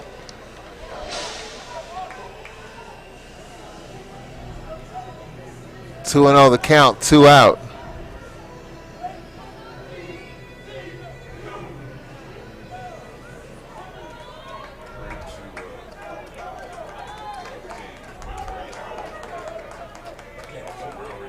Here's the 2-0. Fouled it off his foot. 2-1 the count. Well, this game's had a little bit of everything. Some strikeouts. Everything. Some walks, some hit by pitches. Everything. No home runs? No, no home runs. Everything but home runs. We've had home runs today, but not in this game. So a little bit of just about everything. 2-1 the count, 2 out. 4-1 our score. And all this in just a 4-1 game. Here's the pitch low. Throw to first. Bang. He's safe. Just getting back in is the pitcher, Brandon. Boy, his body has been all over the place. He's been hit. Back in hand first. And home runs. 3-1 the count. Lose this guy. They're loaded up.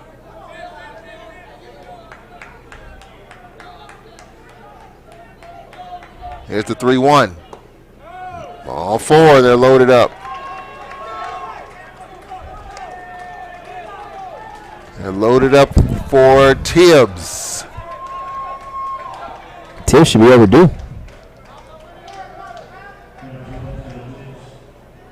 Tibbs has struck out 3 times. Golden sombrero. Has fly to left.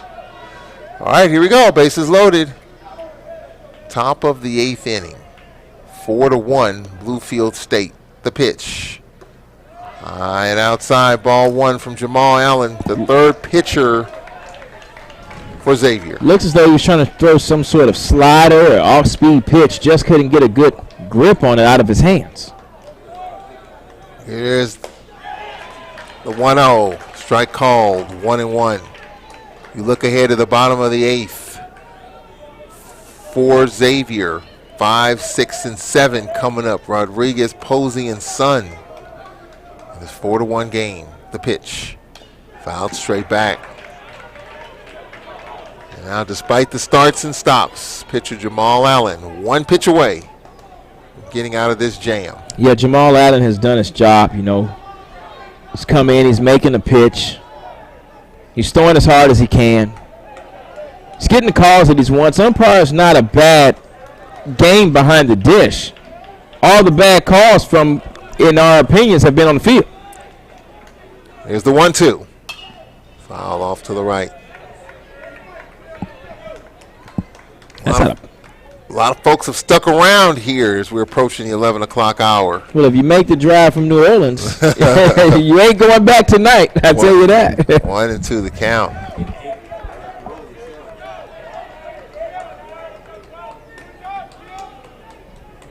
Allen brings it home. There's a high fly ball in the deep left center field. Center fielder, he's got it. What a play. Maybe the play of the tournament is for Xavier. A heck of a catch out in center field. Minia with the catch. We're going to look at it again. That would have cleared the bases. You know, on his horse, hauls it in. What a play. So that ends the top of the eighth inning. There was a single, 2 walks, 3 left. Second straight inning that Bluefield State has left the bases loaded. We'll be back after this. Bottom of the eighth coming up after this. It's never too early to plant the seed, to share the tradition, and instill a sense of pride in your HBCU with your little ones. HBCU Pride and Joy Children's Boutique helps you share your school spirit with a wide selection of adorable kids apparel and accessories officially licensed from your favorite HBCU. Visit hbcupridejoy.com and follow us on all social media at HBCU Pride Joy on Facebook and Twitter. The Cuvée Group is a Florida-based marketing and training consulting firm. We help businesses communicate to their target audience and engage them in conversation. We also help to expand their audiences, which will ultimately result in growth for those organizations. In addition to being a certified constant contact specialist, my colleagues and I are also certified in John Maxwell Leadership Principles. We use these proven principles to conduct workshops, training, and private coaching sessions for individuals and companies looking to take things to the next level. Contact us to schedule a free consultation. Issues today, don't delay, call Cuvée. Follow the Black College Sports Network and all of our shows on YouTube. You can find us at MyJBN Online and on all social media at MyBCSN1. This is Ryan Polk. Here in Montgomery, as we approach the 11 o'clock hour. Hope you're sticking around here, staying up late with us in the inaugural Black College World Series. It's been some game, 4-1. It's been some game for a 4-1 game. We had a starting pitcher tie a NAIA season record with 17 strikeouts. We've had just about everything that we can have. And it's getting late. Nick Strong is yawning over here to my left. It's past my bedtime, man. Yes. But you can't tell these two teams that for sure. With a home run derby, you know, that second game went a little long. Home run derby got elongated, and, you know, they didn't get a chance to start this game till 8. Yep. You know, so coming up on 3 hours here, as you said. Rodriguez stands in this pitch outside. We got a new pitcher in the game. Yep. For Bluefield. 1-0 the count. Rodriguez 0 for 3. Popped up mile high in the air. Down the right side, off the line, and it's going to be caught in right. Yeah, you talked about that new pitcher, Kenrick Mendez, the right-handed pitcher from Port St. Lucie, Florida. The 6'2", 182-pound senior. You know, he's had some experience with this ball club. And he's coming in a closing situation, Charlie. You know, he's in line for the save if he can go the 8th and the 9th. Maniano Rivera-like. 5 big outs to get. First pitch misses to Posey. Posey 0 for 3. Fly to left. To the pit, grounded out to the pitcher and struck out. Next pitch in for a strike. 1-1 the count, 1 out. My biggest save was a 6-out save. You know, you come in, you knowing you have to get 6 straight outs for the contest. There's a lot of there's a lot of methodicity that goes into that. Yeah. You know, there's a lot of smart pitching. There's a lot of mental capacity going into your 6-out save. There's the 1-2 inside out swing. Scooped up at third. Good play, good throw. Good scoop. He's out. But now there's going to be a contest. The first base coach contends that the throw pulled the first baseman off the bag, but he punched him out 2 away. I think he was just trying to throw him off a little bit. I think he stayed on the bag. Good play there. Look what I found from the third baseman. Throwing it over to first base. Great scoop by your first baseman right there. 2 away here and 4 outs away from a 6-out save. Son frustrated with himself. He couldn't catch up with that pitch and fouled it off. 1-1 the count. Struck out, grounded to short, reached on an error. Well, the last 2 games have been something. Here's the pitch, low. 1-1 the count. 2 out. Base is empty. 4-1, Bluefield State. There's so much action for just a 4-1 game. Here's the pitch, a shot in the right center. This ball might die. Nope, caught in center. Side is retired as Revelio hauls it in. 3 up, 3 down. We go to the 9th. 4-1, Bluefield State. We'll be back after this timeout on the Black College Sports Network. This is Ryan Fulford. AD Drew and I are co-hosts of the BCSN Sports Wrap. We talk about all things related to HBCU athletics. From the games, teams, coaches, and fan interest stories, we cover it all. You can find our shows on Facebook at BCSN Sports Wrap, YouTube at MyJBN Online, and everywhere you listen to podcasts like Anchor, Spotify, Google, and Apple Podcasts. You can also find the show on the Jericho Broadcast Network's app. Make sure to download. We look forward to you joining the conversation and being a part of the show. Shot to third base. Great stab right there by Armstrong. And goes across the diamond to get him out right there. What a play there by Armstrong. Hey, look, and you can see Arias giving some love to Armstrong with the head nod, but that was a great play. Watch the replay there. What I noticed first, Drew, is the minute Armstrong took off, he led with his glove out. He had his glove out ready so that by the time... For 200 years, Montgomery, Alabama has been making history by people who had the courage to stand up for change. Today, this riverfront city has been reborn, embracing the past and looking forward to the future. From the National Memorial for Peace and Justice to the stage of the Alabama Shakespeare Festival, this is where history was and is made. We are proud to call Montgomery home, and together, we can be the change.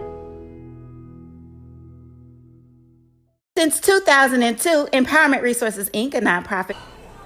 As we are here in Montgomery, Alabama, 3 stadiums located within a mile of where we sit. It's been some tournaments, been some game. And we got a lot more baseball left. You can check it out tomorrow on the Black College Sports Network. Xavier of Louisiana playing their first game here in day 2. Bluefield State. Bluefield with a 4-1 lead. We go to the top of the 9th inning. Charles Edmond, Nick Strong bringing you home here on this Thursday. Well, you sure it's not Friday yet? Oh, it's not 12 o'clock. It's close to it. Not quite. You know, I had an extra inning game a couple of years ago in the Southland tournament. ESPN games. The game started at 10:30. Didn't end till 1:30 in the morning, man. I've been a part of some late contests.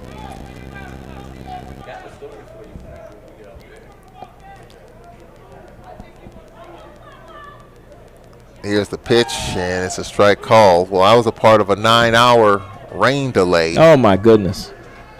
12:30 start. About 1 o'clock rains. The heavens opened up. Here's the pitch fouled straight back. Game was needed. Minimum number of conference games. Head coach was so desperate to try to drive the field. He bought some gas. Oh, man. Did he light the fire? Set the dirt on fire. Yeah. Sent the team back to the hotel. 9 hours later, we picked the game up, finished it. Midnight, it was over with. Where was this at?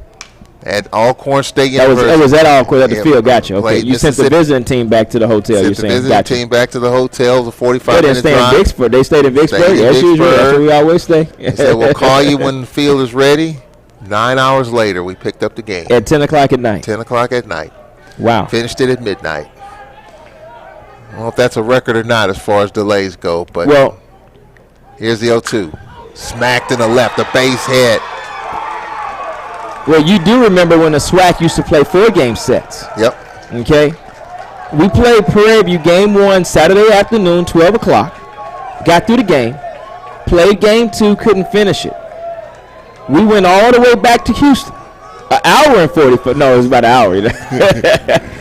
We had to get back to Prairie View 9 o'clock that morning just to start the game at 10. Yeah. And played 3 games that day. Oh, time. Talk about a rain delay. Time is called. Head coach of Bluefield. I don't know. Must be an injury timeout if he's talking to him like that. The player, as he ran towards first, was kind of taunting a little bit. And that's why the head coach came out and said, hey, we don't need that. We've had enough already. I mean, it's good to play with emotion, but don't go too far with it. All right, and now we have more at the plate. Struck out 3 times, hit by a pitch. The offensive lineman. It's his 6th at bat, huh? Well, it's 5th at bat. 5th. Swinging away here, fastball high. This game is featured just getting ejected. Not a lot of runs, a lot of strikeouts. Lots of strikeouts. A lot of strikeouts. Starting pitcher for Xavier, Blair Frederick, tied an NAIA record with 17 strikeouts. And his team is losing. 4-1 Bluefield. So I was talking in the game prior in baseball. Well, I think it was yesterday. Been around this game long enough to know in baseball there's going to be something you hadn't seen before. Absolutely. It's going to be a little nuance like I never saw that one before. 17 strikeouts. Hadn't seen that one before. 1-0 the count. The pitch. Bunt. Good one. Pitcher fields. Throws to short. 1-6. Is it 3? Finally got the one he wanted. They're talking. They're talking. They're talking. 1-6-3. They're talking. Don't let this go down. Don't let this go down. And now we've got benches have cleared.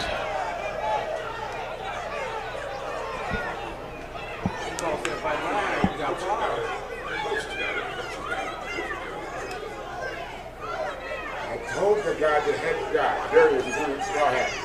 I said this is going to ruin the one.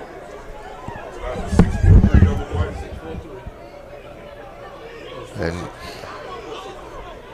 that's a 1-6-3 double play, and the benches have cleared. Quickly diffused, and now the umpires will talk it over. Adrian, don't get kicked out, because the head guy can signal for you out as well. Don't do it, Adrian.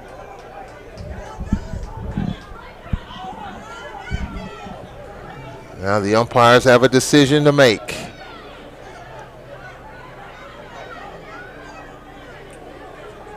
We're in the top of the 9th inning.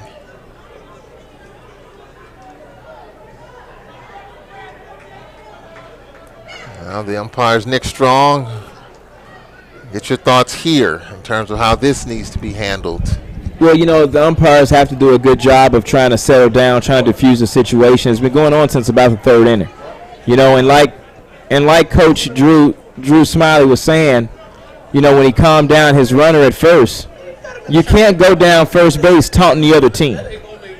Then when you get to second base, you get thrown out on the double play and you say something to the other team. Why? It's no need. There's no need to do that.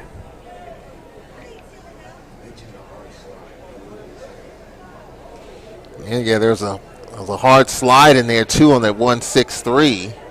That could have aggravated the situation as well. I mean, it's been kind of chippy from the very first play. On the no call on the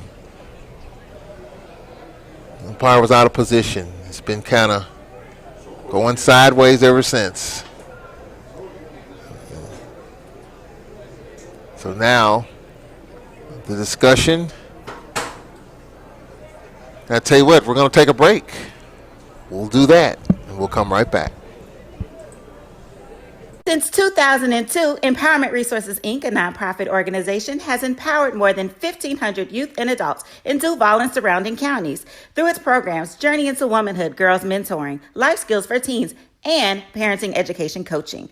To get involved with programs, volunteer, or donate, visit www.empowermentresourcesinc.org. Follow us on social media, facebook.com/empowerment.resources and instagram.com/empowermentjax.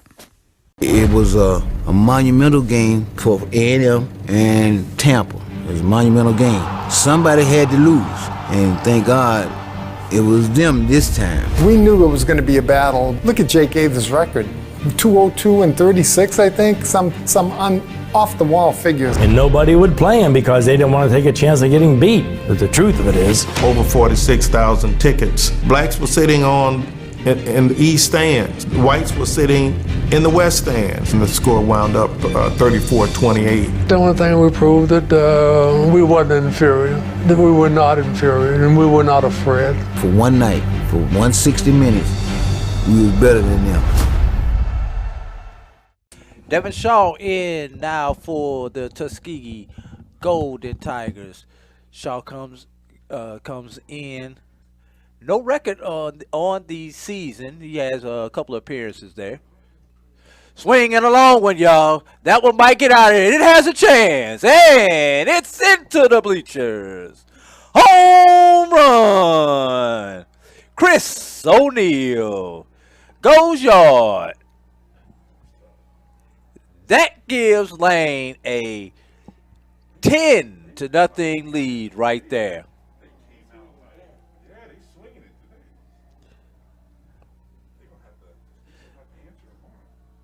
Lane College Dragons have put up a 10 spot on Tuskegee thus far. And Tuskegee 11-11 for the second time today. And I think Brian has made a believer out of me. I'm going to make a wish on this 11-11. Now, my wish may keep us here all night. I just want to let you know because I love the game of baseball.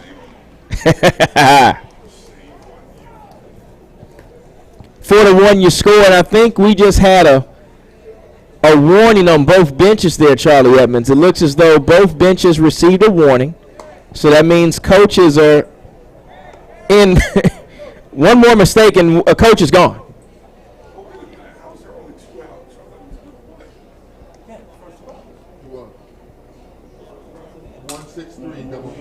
That's what I like to see right here. Coaches talking about it. Trying to keep their team safe, trying to keep their team together.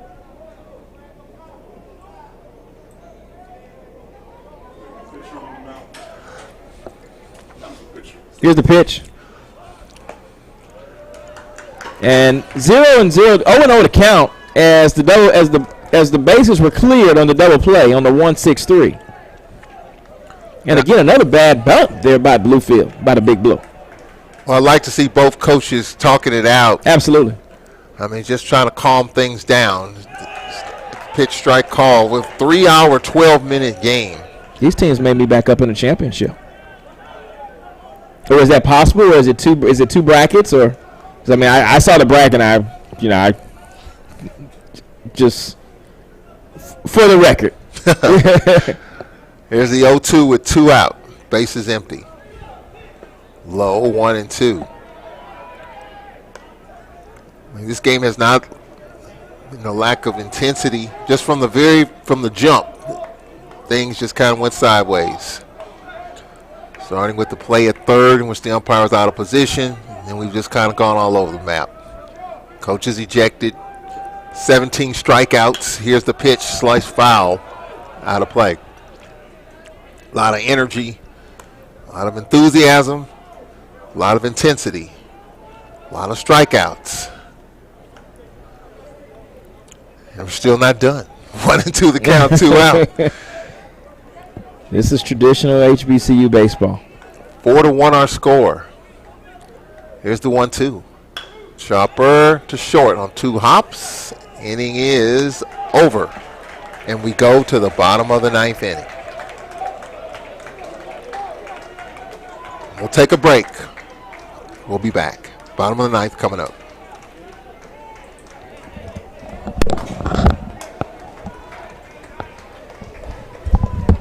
Oh, man. Hey, baby, look, we ain't going home. Look, we ain't going home, baby.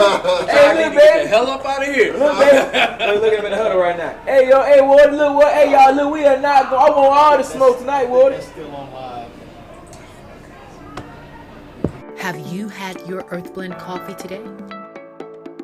At Earthblend Coffee, we take pride in offering you the very best of beans across the world, blended and roasted to perfection, giving you superior quality and satisfying and flavorful taste. Experience the world in one cup with Earthblend Coffee.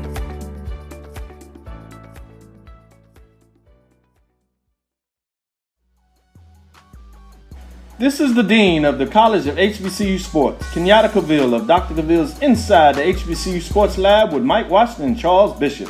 Come mix it up in the lab where the course lecture is in session every Tuesday from 6 o'clock p.m. Central Standard Time on Facebook Live, YouTube Spreaker, or the BCSN app, as we discuss all things about the HBCU sports culture, including exploring the week that was in the sporting HBCU diaspora, as well as the upcoming week of HBCU sports. With me, the Dean, the College of HBCU Sports, on Dr. Cavill's Inside the HBCU Sports Lab with Mike Washington and Charles Bishop.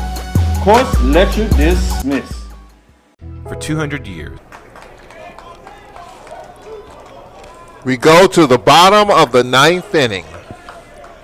Bottom of the lineup for Xavier. Pitch strike called. And my White Sox win 11-0 tonight. Who's going to win this game? Well, I made a wish.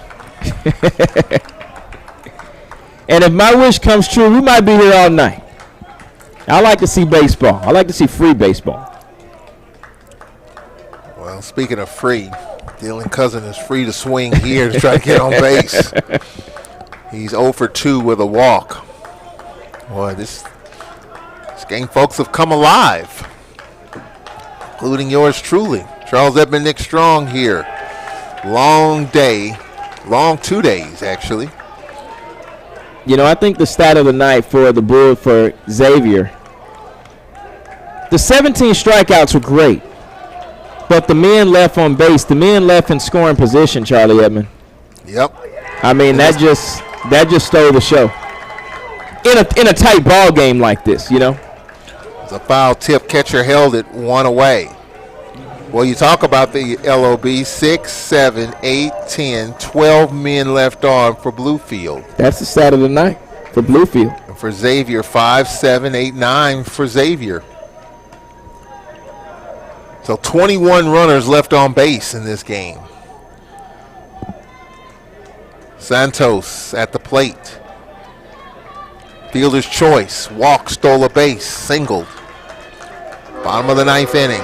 3 hour, 17-minute game. Here's the pitch. Just misses. And we got a full slate tomorrow. What will tomorrow bring? Is Xavier going to get the first game in the morning? Yes. Yeah, Xavier's going to get the first game. Florida Memorial, if they lose, right. If they lose.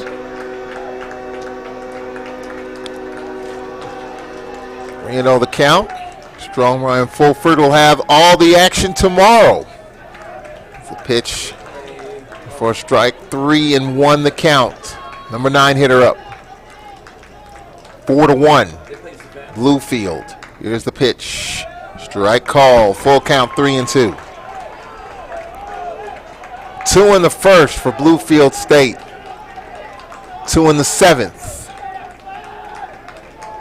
It's the 3-2. Swing and a miss. 2 out.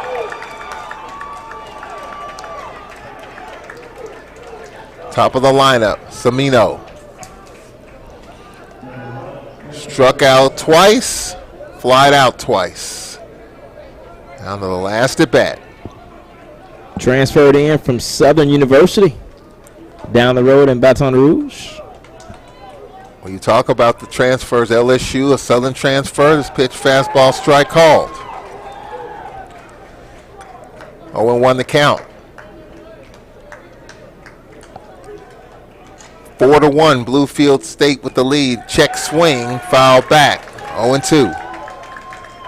And great job here by Mendez just to kind of get some strikes on the board early. In line for a 6-out save. 0-2 the count. Here is the pitch. Popped up, right side. This should do it. You got to run that out. And it's caught. In right. Side is retired. McCree hauls it in, and that is your ball game. 3-hour, 20-minute game here in Montgomery. Final score, 4-1. Bluefield State with the win. And that puts Xavier in the losers bracket. Xavier has Savannah State tomorrow.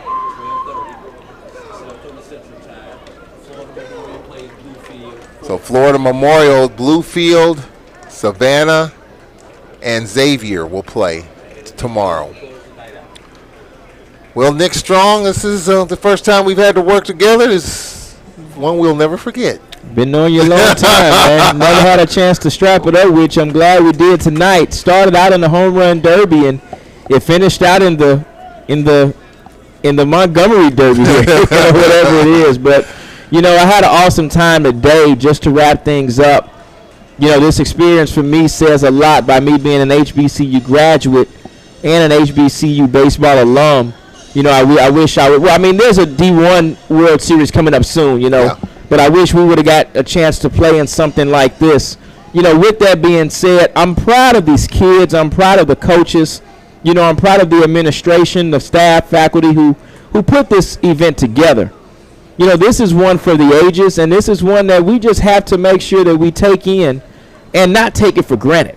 You know, this is one of those events that could be here today and it can leave tomorrow. I mean, this is where we need it. And I'm glad somebody finally got a chance that we've been trying. I know they've been trying to do this for a couple of years, you know, but it's finally came to fruition.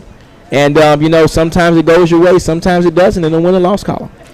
Yeah, and this game went sideways in a hurry, but just focusing on the game. Let's start with Blair Frederick with 17 strikeouts, tied an NAIA record for strikeouts in a game. I mean, let's start there. I mean, the positives coming out. Blair Frederick, I mean, you can't speak enough about how awesome he was. Well, the first out was an out, a defensive out, and then the next 17 outs that he recorded were strikeouts.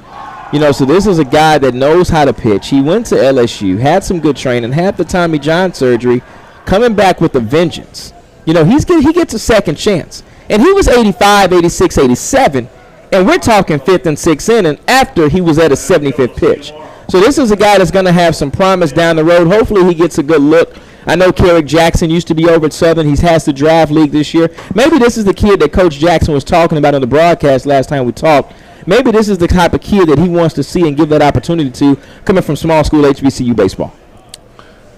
Special performance, something that we don't see very often. We might not see it again. 17 strikeout performance.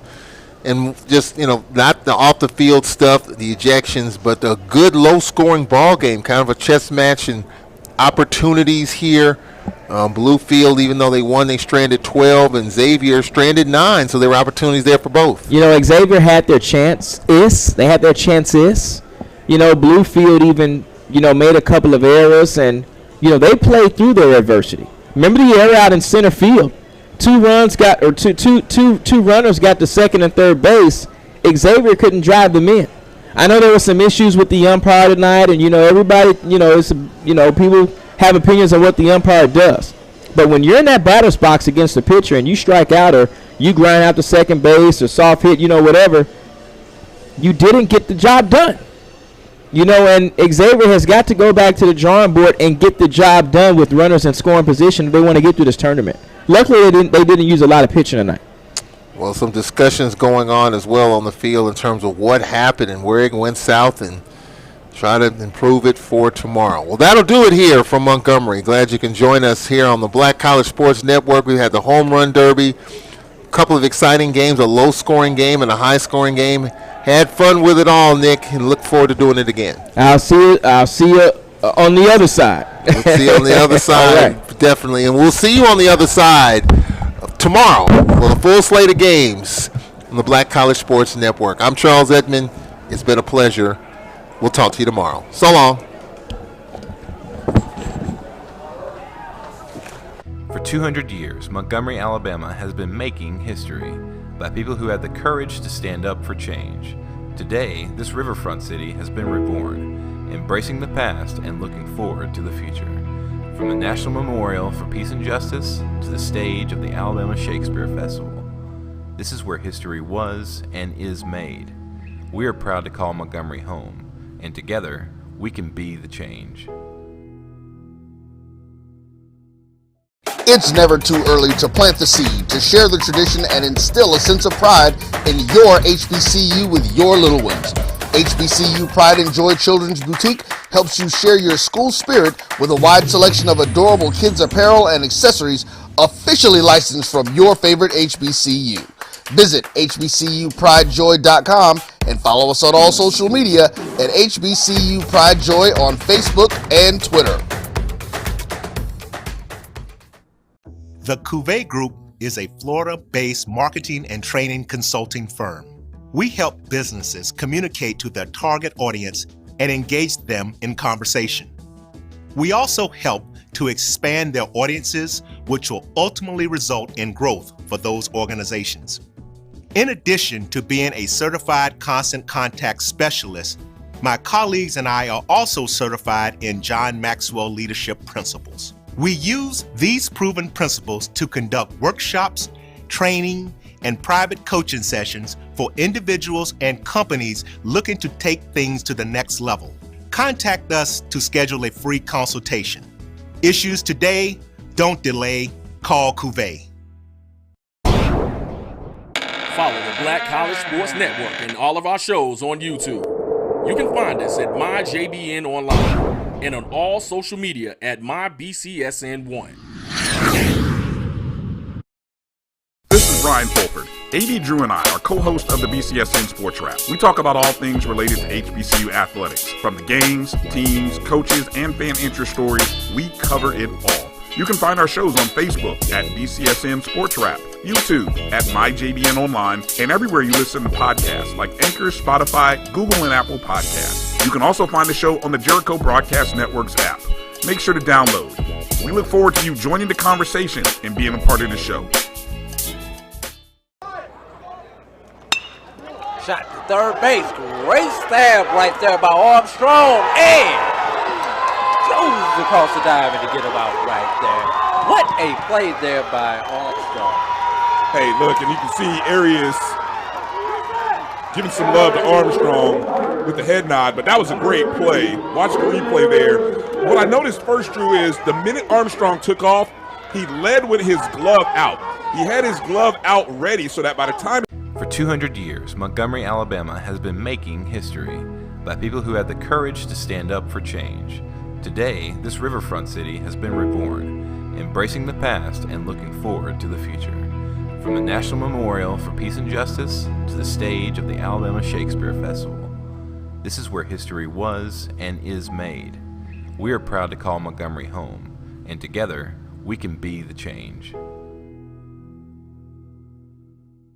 Since 2002, Empowerment Resources, Inc., a nonprofit organization, has empowered more than 1,500 youth and adults in Duval and surrounding counties through its programs Journey into Womanhood, Girls Mentoring, Life Skills for Teens, and Parenting Education Coaching. To get involved with programs, volunteer, or donate, visit www.empowermentresourcesinc.org. Follow us on social media, facebook.com/empowerment.resources and instagram.com/empowermentjax. It was a monumental game for A&M and Tampa. It was a monumental game. Somebody had to lose, and thank God it was them this time. We knew it was going to be a battle. Look at Jake Ave's record.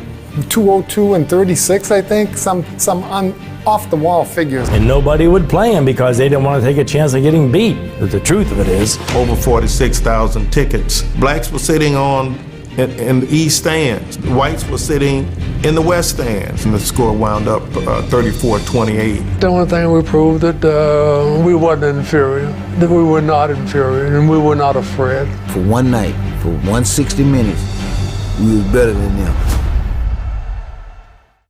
Devin Shaw in now for the Tuskegee Golden Tigers.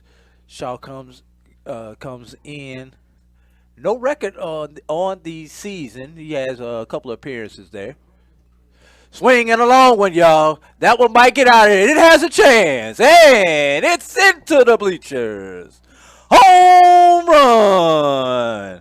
Chris O'Neal goes yard.